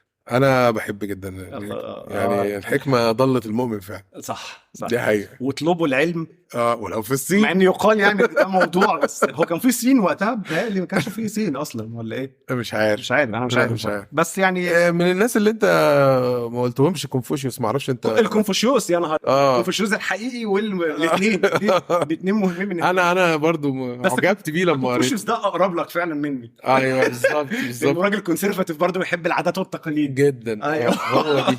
هو فعلا تصدق ان دايما عند الفلسفه الصينيه غير الفلسفه الهنديه. يعني بوذا يصنف من الفلسفه الهنديه. الفلسفه الهنديه بتحاول تتعامل مع مشكله الوجود وبتعتبره يعني والسفرنج بالظبط تعتبره مليء بالالم. كنت لسه اقول لك تعتبره مليء بالالم والمعاناه. فازاي بقى نخلص من المعاناه دي ونتوقف عن الرغبه والكلام اللطيف ده. الفلسفه الصينيه تحس ان الفلسفه منطلقه يعني هي منطلقه. لا هو ما فيش مشكله، احنا بس بنشوف هنهارمونايز ازاي. يعني هنعيش ازاي نعمل زي ما بيعملوا زمان. هو دي احسن حاجه يعني. هو كونفوشيوس كان بيقول لي يعني هو التقاليد القديمه طبعا العادات والتقاليد والدارما بقى ما اعرفش الدارما دي تنتمي الى الكونفوشيوسيه ولا لا، بس غالبا هي تنتمي ليه اللي هي الهارموني. ايوه دورك في المجتمع وتوائمك معاه وخيرك اللي بتوجهه ليه وخير بس انا بحس ان ده شيء منطقي في عالم يعني منطقه الصين دي اللي هي طول عمرها ناشفه. لا او غير كده هي مساحه كبيره وفيها خناقات كتير والامل الاكبر هو توحيدها. صح فدي افكار في اتجاه صح، ان دي الناس دي حقيقة. كلها تبقى شبه بعض، عشان كده هم عشان هو ده اللي ينفع يحصل. صح، عشان كده هم كانوا بيتعاملوا مع كونفوشيوس وافكاره انها افكار دينيه فعلا. ايوه والحاج لوسي، لان ده لو اتشال ده خلاص الجراوند اللي قايم عليه المجتمع تنهار. طبعا. بس يعني هي افكار حكم بس هم كانوا بيتعاملوا مع افكار دينيه بسبب قوتها. ما زي بوذا، هو الراجل كان مجرد حكيم عادي وهم قرروا انه ربنا خلاص. بعد كده بعد كده وكونفوشيوس تم التعامل معاه بنفس الطريقه. انت عارف ان في نظريات بقى بتقول ان بوذا ده كان من الانبياء في عند المسلمين طبعا. المسلمين بيفشلوا في تصور اي شيء غير النبوات، يعني النبوات بشكلها التقليدي بس. أيوة. عادي يعني. بس عامه يعني هو التكنيكال احنا ما نعرفش كل الانبياء، احنا نعرف شويه بس منهم يعني. يو نيفر نو يعني ممكن يطلع تبعنا. انا احب يطلع تبعنا الصراحه. الراجل بيصلي العشاء وينام وعادي جدا. لا ما مش لازم يبقى مسلم يعني في السلسال يعني. ايوه النبوه غير طبعا يعني. طبعا. لا انا بهرج، بس انا قصدي ان هو مستحيل تجيب طبعا اقواله الحقيقيه. بس هي الفكره من الحاجات المبهره في الهيستوري بتاع بوذا وكونفوشيوس هو التغير التعامل معاهم تاريخيا. صح، ان هو كل شويه بيتطوروا تاريخيا. ده حقيقي. بس في كل الاحوال هم كل كالتشر وصلهم بشكل مختلف. بس هو بظن حقبه زمنيه، كل حقبه زمنيه شافتهم اللي نجح البوذيه اكتر حته ان هي فيها برضو بايت سايزد حكمه، يعني اللي هو في ارقام واضحه، يعني اللي هو في مش عارف اللي هو التسع حاجات وجواهم السبع حاجات وجواهم الثلاث حاجات. فانت ممكن احط لك الليله دي في تشارت واشرحها لك. صح يعني صح. فده كان خلاها سهله ان هي تجيت اكسبورتد عشان هي منهج ترانسفورميشنال للانسان، بتاخده من منطقه المعاناه وسهل تاخده لوحده بعيدا عن السياق الديني بتاعه، كانه الطب النفسي في وقتها يعني. كانه طب وانا بقول لك الدايركتيكال بيهيفيرال ثيرابي واخدين منه كتير يعني. انا كانت معرفتي بالقصص دي كلها جايه من ان الدكتور بتاعي كان بيجيب لي ساعات حكم وقصص من الموضوع يقولها لي وهو عايز يوصل لي حاجه. هو كان يحب قوي قصه الانالوجيز دي، فكان ساعات ما يقوليش الحاجه مباشره ابدا، يقوم قايل لي يحكي لي قصه كده ويسيبها تلف في مخي كده. يا عم الدكتور جميل، انا عايز ابقى اخد رقم. كان يعني من القصص اللي انا كنت بحبها قصه الفلاح الصيني، قصه مشهوره جدا بتاعت اللي هي بالعربي كانوا بيقولوها قصه لعله خير. اللي هي كان بيتكلم على، هي الكونسبت بتاعها بيتكلم على نقطه انه الافعال او الايفنتس في حد ذاتها لا خير ولا شر. هي مجرد يور انتربريتيشن ليها، هو الانتربريتيشن بتاعك خليها خير وشر، وبتبص لده بيزد على كونسيكونسز مش على اي حاجه تانية. فكان جايب لك قصه قال لك ده فلاح صيني مش عارف ايه ابنه لقى مجموعه من الاحصنه البريه في بترعه كده في الشارع، فخدهم دخلهم اسطبل، فقالوا له يا لحظك انت عندك احصنه هتساعدك في المزرعه بتاعتك يا ابن المحظوظ، انت ما يو ار لاكي. بعدها بشويه لواحد من الاحصنه دول قام رافس ابنه كسر له رجله، فقال له يا ده ابنك الوحيد اللي بيساعدك. فاللي هو اول لما قال له كده قال لهم لعله خير لما جه الحصان ده يعني.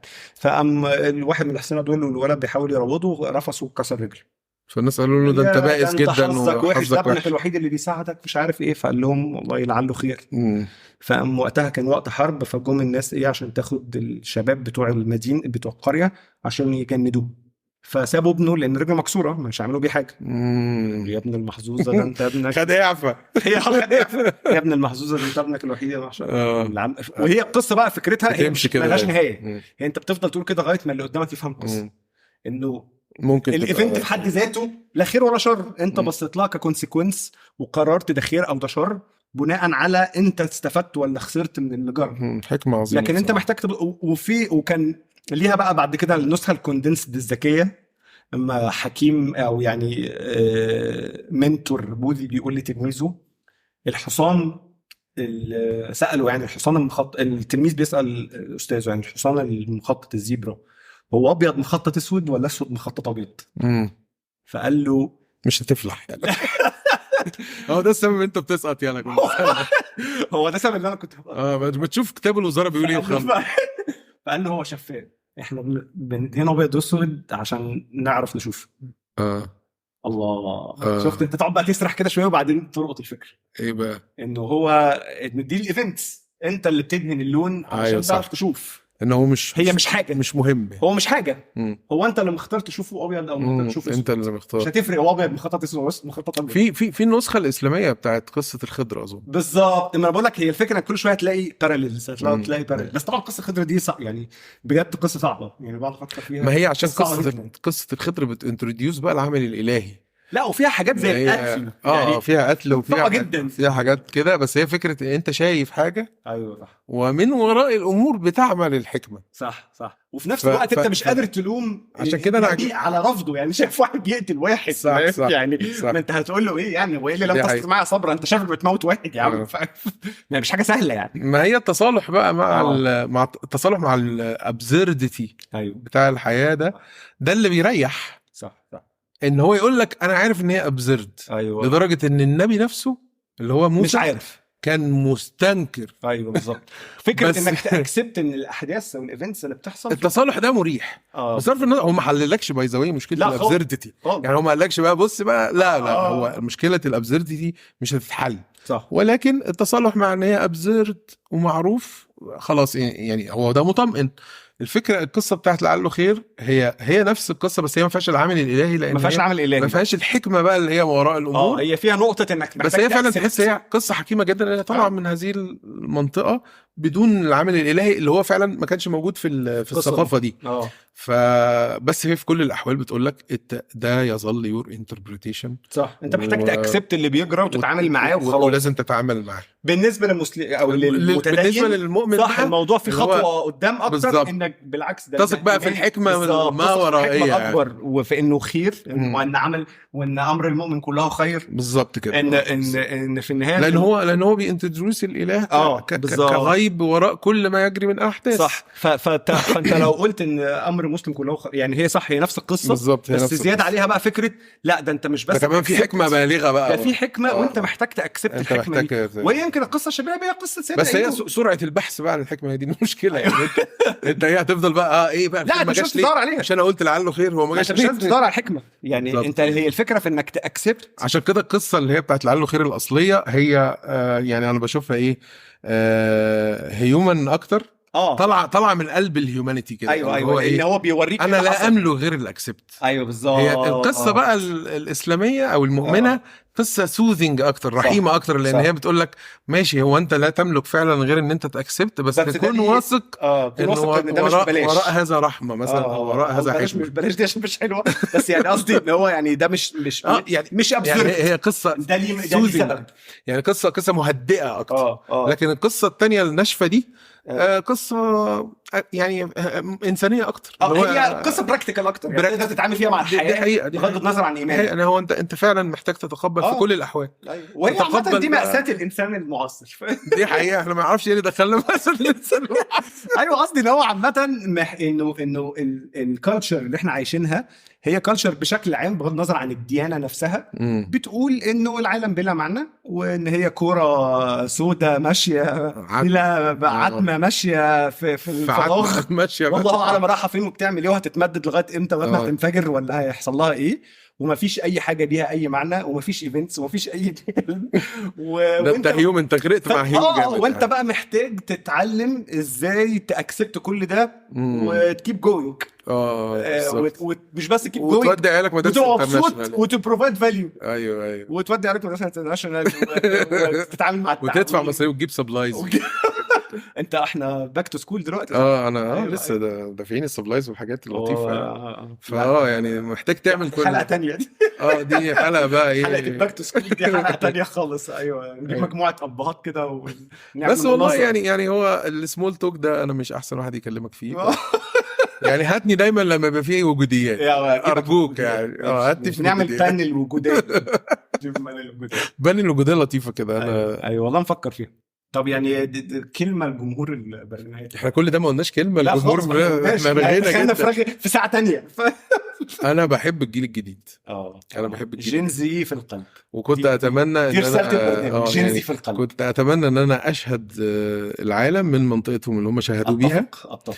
وان انا احضر الثوره وانا عندي 10 سنين عادي، وبعد كده اقعد اتلقى كل ده، وبعد كده لا مش لازم اقول فاكس خالص، بالعكس يعني عادي. هتقول فاكس خلينا نسمع لا خلاص الفردي فاكر توصل خلاص الفردي. لا هي الفكره ايوه برافو عليك. ما انت خلاص الفردي بدأنا في ال30 كان متأخر قوي. كان بدأت الخلاص ساعة ما كان خلاص. بعد ما خلاص بعد ما خلاص صح. فانت لا انت الرؤية الفردية دي حلوة بس جديد علينا برضو يعني يعني هي مش احنا مجتمعات هوليستيك كده بيسموها اللي هي واخدين كده انطباع ان احنا كلنا في مركب واحدة وده مش حقيقي وبنحب ده بنحب الشعور ده. ايوه ولو مخرومه نغرق سوا واو تعالى نغرق سوا مفيش مشكلة عادي يعني ان احنا كلنا راكبين زورق نجاة واحد ده. لا يعني انا بحس الناس اللي فلتت يعني الناس اللي اتعاملت مع نفسها بشكل فردي ونجاحاتها الفردية ممكن تكون انا مش زيك يعني انا ما بعتبرش ان الثورة عطلتني في اي حاجة دي. ممكن بشكل وجداني بص هو انا يعني تفاعل يعني انا مش يعني انا بعتبر ان انا تفاعلي مع الثوره كان كله وجداني ما كانش عملي. انا اي دونت ريجريت على مستويات كتير لان انا فعلا كنت شخص مختلف قبل وبقيت شخص مختلف بعد والتغيرات اللي حصلت لي خلالها والناس اللي عرفتها بسببها يعني ليهم تاثير كبير على حياتي فده اي دونت ريجريت.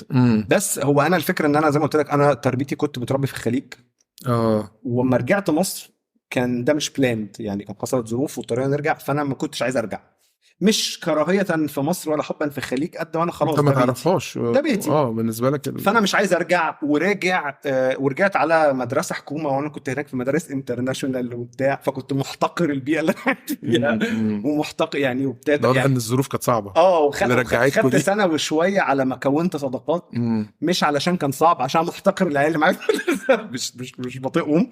ايوه ومحتقر الليله كلها وشفت فاهم طالب بيفتح مطوه على مدرس ودي كانت حاجات جديده عليا يعني دلوقتي تمام بس وقتها كانت حاجه جديده.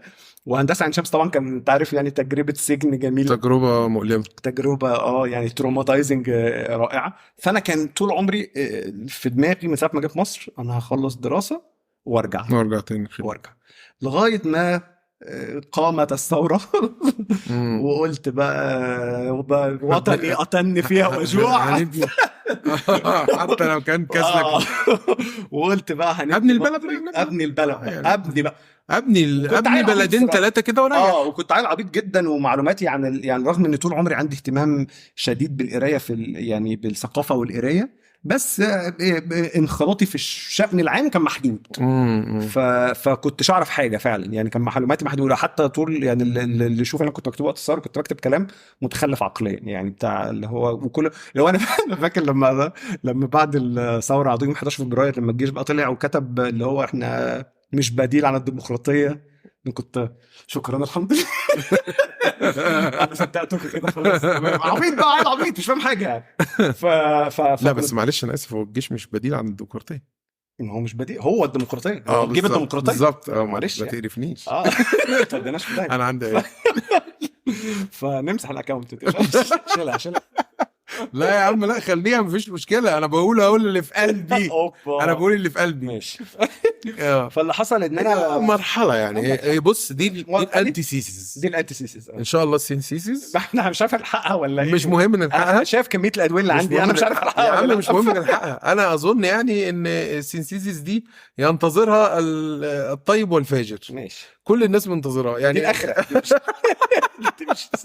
يعني السينسيسيس هتلاقي فيها بقى لا يعني اللي انت عايزه بس بقول لك فانا كنت دي البلان بعدين غيرت رايي بقى بعدها وانخرطت انا عايز اقول لك بقى وفولنتيرد واشتغلت في مركز بحث استراتيجي يعني اتشقلبت وكنت حلو والله يعني. والحمد لله يعني انا اي كونسيدرد كده الفتره ان انا فاكر دخلت وقدمت على كنت انا وباسم زكريا وكم حد تاني دخلت قدمت على منحه الجميل بتاعه الاي سي وكنت انا بقى عايز امتحن السياسه ايوه بس ربنا ستر يعني وما عملتش كده ليه بالعكس يا عم لا خالص انا بعد كده ادركت ان انا هنحتاجك في السينسيسيس لا ادركت ان بقى عندي بومب ده بس ادركت ان انا مش عايز يبقى كارير يعني مش عايز ده يبقى شغلي خالص مش حابب ان ده يبقى شغلي انا عندي اهتمام بيه وعايز اعمله بس مش عايز يبقى شغلي والحمد لله انا ما بقاش شغلي الصراحه فكنت يعني متحمس بقى جدا ودخلت فتره كده وبتاع وبعدين ايه الموضوع انتهى تماما وبدات بقى في فتره خلاص الفرد دي، بس ببص لها بقى كان خلاص بقى عندي خلاص 30 سنة. فاللي هو لا، تمام، هو بس يو كان ستيل دو ات، يعني مش بقول انه الحياه خلصت، ستيل دوت يا عم، بالعكس ده هي. بس حسيت ان هو انا انت لا بس كميه التشالنجز انا يعني معترض معاك في حاجه، ان كميه التشالنجز اللي عندك اللي انت هندلتها بالانخراطات دي، ده حقيقي انت هندلتها حقيقي. انت فاكر ان انت لو كنت هتبدا جين زي يعني بقى دلوقتي معاهم، كنت انت هتبقى فجاه بتنط خلاص الفرد؟ لا طبعا لا، بس لا مش هتعرف كانت المرحله دي كنت هتقعد لسه تتسحب في المدرسه. لا ولا اي حاجه، كنت هتفضل مسحول لغايه ال 30 برضه، بس مسحول في حوارات اخرى ممكن تبقى ممكن تبقى احلى. طيب بالظبط، ممكن تبقى احلى. طب ماشي، طب هو ده يعني لطيف يعني، كنت في حوارات رخمه. يعني ممكن تبقى اللي بس هو بقى انا لفيت اللفه دي كلها عشان كنت بقول لك اصلا على حاجه عملها بلال فضل انا بقوم بيهم وما قلتهاش. ايه بقى الحاجه اللي بدأ في احنا عاملين زي الناس اللي خلصت بس عارفه تتكلم على السلم؟ ايوه تصدق انا بفكر انهي الحلقه كده فعلا، نورتونا بقى واحنا في وسط الكلام الاقي البتاع يعمل فيد عشان احنا فعلا مش لازم نقول حاجه في الأول. ايوه دي تبقى طريقه جديده في قفل طب قول حوار بلال فضل. ان هو كان بيتكلم في حاجه بقول لك تبدو بديهيه يعني، بس هي ساعتها ايه ده بجد، انه انا طول عمري ببص من القرايه وكده ان الناس دايما كانت بتصنف الحياه ان انت من 20 ل 30 بتكون خبرات، ومن 30 ل 40 بتبتدي ايه تدي. فهو كان بيتكلم في انه من 20 ل 40 بتكون خبرات، وتبتدي بقى بعد ال 40 نشوف هنعمل ايه. تبدو حاجه اتليست بالنسبه لحياته بديهيه، بس لو انا حسيت ان هو ايه ده، طب ما ينفع فعلا اتعامل مع الثلاثينات دي على انها ما زالت فتره تجارب. انا كانت مشكلتي طول الوقت ان انا حاسس اني ضيعت فتره التجارب، ودي فتره الحصاد وانا ما بحصدش، فمكتئب. ماشي، ده فومو كده، ده ايوه في ريفريسنج قوي. فكانت اول مره اللي هو بقول لك هي جمله عاديه يعني، هو قالها في سياق عادي، بس انا حسيت فجاه انه حاجه نورت في دماغي، اللي هو ايه ده مجرد هو انا اللي قررت ابص للعالم بالشكل ده. عشان كده كنت متضايق طول الوقت من ان انا في الثلاثينات، عشان حاسس ان انا ما جربتش كفايه في العشرينات. طب هو مين قال ان لازم العشرينات تبقى التجارب؟ الثلاثينات هي انا ليه دماغي كانت قافله على كده يعني. ايوه فكره عبيطه جدا. هي فكره عبيطه بصراحه، بس هي فجأة وانت لما قلتها ما نورتش معايا اي حاجه بصراحه، لان هي فكره شديده احكم مني. لا خالص، لا بالعكس، انت خدت تجارب. انت احمد بوزه، انا لسه يعني بوزه ده قاعد ينظر من بعيد، انا فعلا حرفيا ما عشتش التجارب اللي انت عشتها دي، وانا بغبطك عليها الله. بس زي ما بقول لك انا شايف ان انت كونك اتجهت للخلاص الفردي او دي رحلتك، اخلص فرديا والله، دي رحلتك. وانت كنت كده هتتاخر قبل ما توصل لها. يعني سواء انت في جين زي ولا في جين اكس ولا في جين الفا، بس جين زي في يعني خلاص مش مهم عشان الحلقه ما تبصش. لا يعني ما فيش حاجه فاتتك كتير. الادراكات كانت هتيجي في وقتها الحمد لله على كل حاجه. ده وجهه نظري يعني، طبعا انا اكبر منك 3 سنين اكيد صح، يحق ليا ان انا اقول وجهه نظري يعني. صح. انا على فكره خلاص وقررت ان احنا في الوسط كده هدوس بوز فجاه وهقفل على فيد كده. ماشي اعمل كده. فكان في الحاجه اللي انا كنت عايز اسالك عليها عامه، انا بحس ان انت عندك ميل شديد للدراي هيومر، ده حقيقي؟ ايه الدراي هيومر؟ مش اساسا عرف الدراي هيومر. لا الدراي هيومر ده فكره ان انت اللي هو تقول الجوك او الافيه بستريت فيس، يعني ان انت تعمل كاركتر شخص جاد وتتكلم بتقول يعني سخف يعني، وتقول او كوميديا او وات ايفر، بس بشكل اللي هو انك زي كانك ايرث يعني الكوميديا الانجليزي بالذات عندهم الحته دي اقويه فيها جدا يعني. انا بحبها جدا طبعا، بس اظن ان انا بكسرها يعني. انا حتى في كفر الشيخ الحبيب اللي هو ابو الدراي هيومر انا كنت بضحك في النص. ما بقول لك هي دي بالعكس، انا اللقطات دي اللي كانت بالنسبه لي خروج عن النص. يعني دي خروج عن النص، لكن العادي كان انت بتتكلم بجديه شديده بالظبط. وعاده لما انا حتى ظبطت نفسي ساعتها وقتها وانا بكسرها. لا انا ما كنتش بكسرها جينون يعني. يعني مش انا كان ممكن اكتم ضحكتي يعني، كان ممكن ما اضحكش. بس اللي ضحكني هي حاله رفضي ان انا ما اضحكش دي. حاله احترامي الشديد اللي انا مش متعود عليه للستريت فيس والدراي هيومر. لا انا مش معتمد، انا مش محترم الشخصيه للدرجه فهضحك. لا اصل انت فاهم؟ كمان لما بتقعد زي دايما الفقره الصباحيه كده، هي ما فيهاش اي احترام للشخصيات. ان انت كمان لما دايما بتقعد تصدر صوره اللي هو الرابع على الجمهوريه والاول على الجمهوريه ومهندس الكهرباء بشركه انبي، فلاقي عليها ككاركتر، خاصه انك بتطلع باسم محمد خميس، يعني انت مش طالع مثلا بتمثل شخصيه معينه، فلاقي عليها دراي هيومر، ان هو ده شخص جاد، اب عنده اطفال بيدرس في الجامعه، يعني لاقي عليه كاركتر جد دي. ايوه. فلما بيطلع بقى ويبتدي يقول افيهات او يقول حاجه يعني جوكس او لاينز او ايا كان المشهد بيتطلب ايه بشكل جاد، انت مستني تشوف الشخص ده جاد فعلا، يعني شكله يدي انطباع الجديه بالظبط. فلما يبتدي بقى يقول حاجات وتبدو حكيمه كمان، لما يقولها بقى في سياق الحكمه وهو بيقفل، بتبقى يعني لايقه ان ده يبقى الستايل بتاعك. بس بس بحس ان انت صح ممكن تجرب تعمل حاجات تانية. يعني انا قصدي احس حتى في الاعلان كنت كده، كنت دراي بجديه يعني شديد طبعا. ولما انت اتكلمت بعد كده عن ان ده كان كله اصلا مش سكريبتد، الموضوع كان وانا تخيلت ان هو امبروفايز سبيشال، انه هشام فانتوا متعودين تمبروفايز مع بعض بالظبط، الموضوع اكيد كان سهل يعني شويه، كان لطيف جدا. بس ما عملتهاش تاني ليه؟ ولا هشام ما بيقبضش كويس؟ لا هو من ناحيه ما بيقبضش كويس فعلا، وانا بوجه صوتي دلوقتي يعني. وفي من ناحيه تانية هو عادي، هو لو جت فرصه اعلان تاني انا بروح. انا هشام بالذات يعني لما بيكلمني في حاجه زي كده بروح اشوف ايه اللي هيحصل. صراحه هشام يعني انا ما قابلتوش كتير، بس من الناس القريبه الى قلبي، لان بحس ان في ميزه مش موجوده عند ناس كتير اولا انه بيعرف يعمل حاجات كتير وبيحب يعمل حاجات كتير، وشخص بيحب يكسبيرمنت جدا، انه شخص متواضع جدا، يعني ما بحسش، او انا ده انطباعي عنه، يعني انه شخص ما عندوش ايجو بتاع على فكره انا جامد ومشهور ومخرج وبتاع، لا تعرف تتكلم. ما عندوش ده، بس ده اظن ده بيضر شويه. ده بيضر متخيل يعني هو زينا كده اتربى على التواضع. بحسه كده، يعني انا فاكر لما قابلته اول مره كان بيتعامل معايا كانه هو اللي فان مش انا اللي فان. لا هشام يعني هشام انت حد كبير مشهور يعني اصل كان ساعتها كان هو كان في ايفنت في سوشيال ميديا دي او حاجه كده، وانا اللي بدي توك، وهو لقيته قاعد وبيسمع ومهتم جدا باللي انا بقوله، وانا كنت حاسس بفخر شديد ان هشام مهتم يسمع اللي انا بقوله، وجي سلم عليا وتصور معايا بعديها، لو كنت بقول له هشام ده يعني فاهم، انا الصوره دي انا اللي هنزلها مش انت اللي هتنزلها. لا هو هشام مش بيثينك هاي. وبكده نكون وصلنا لنهايه الحلقه، اتمنى تكونوا استمتعتوا واتبسطتوا وتنورتوا. لو لسه ما عملتناش سبسكرايب، اعمل لي سبسكرايب من البرنامج اللي انت بتسمع عليه بودكاست دلوقتي، وادينا ريتنج لو الحلقه عجبتك، واكتب عننا ريفيو، لان انا احب جدا اسمع الفيدباك بتاعكم. ولو عندك اي اسئله او تعليقات او اقتراحات للحلقات الجايه، ممكن تكتب لنا هنا تحت الحلقه، او تبعت لي على تويتر @نورروكس، وهتلاقي التفاصيل كلها موجوده في الشو نوتس، واي ابلكيشنز او ويب سايتس اتكلمنا عنها في الحلقه هتلاقيها موجوده في الشو نوتس. شكرا لكم، ونشوفكم الحلقه الجايه.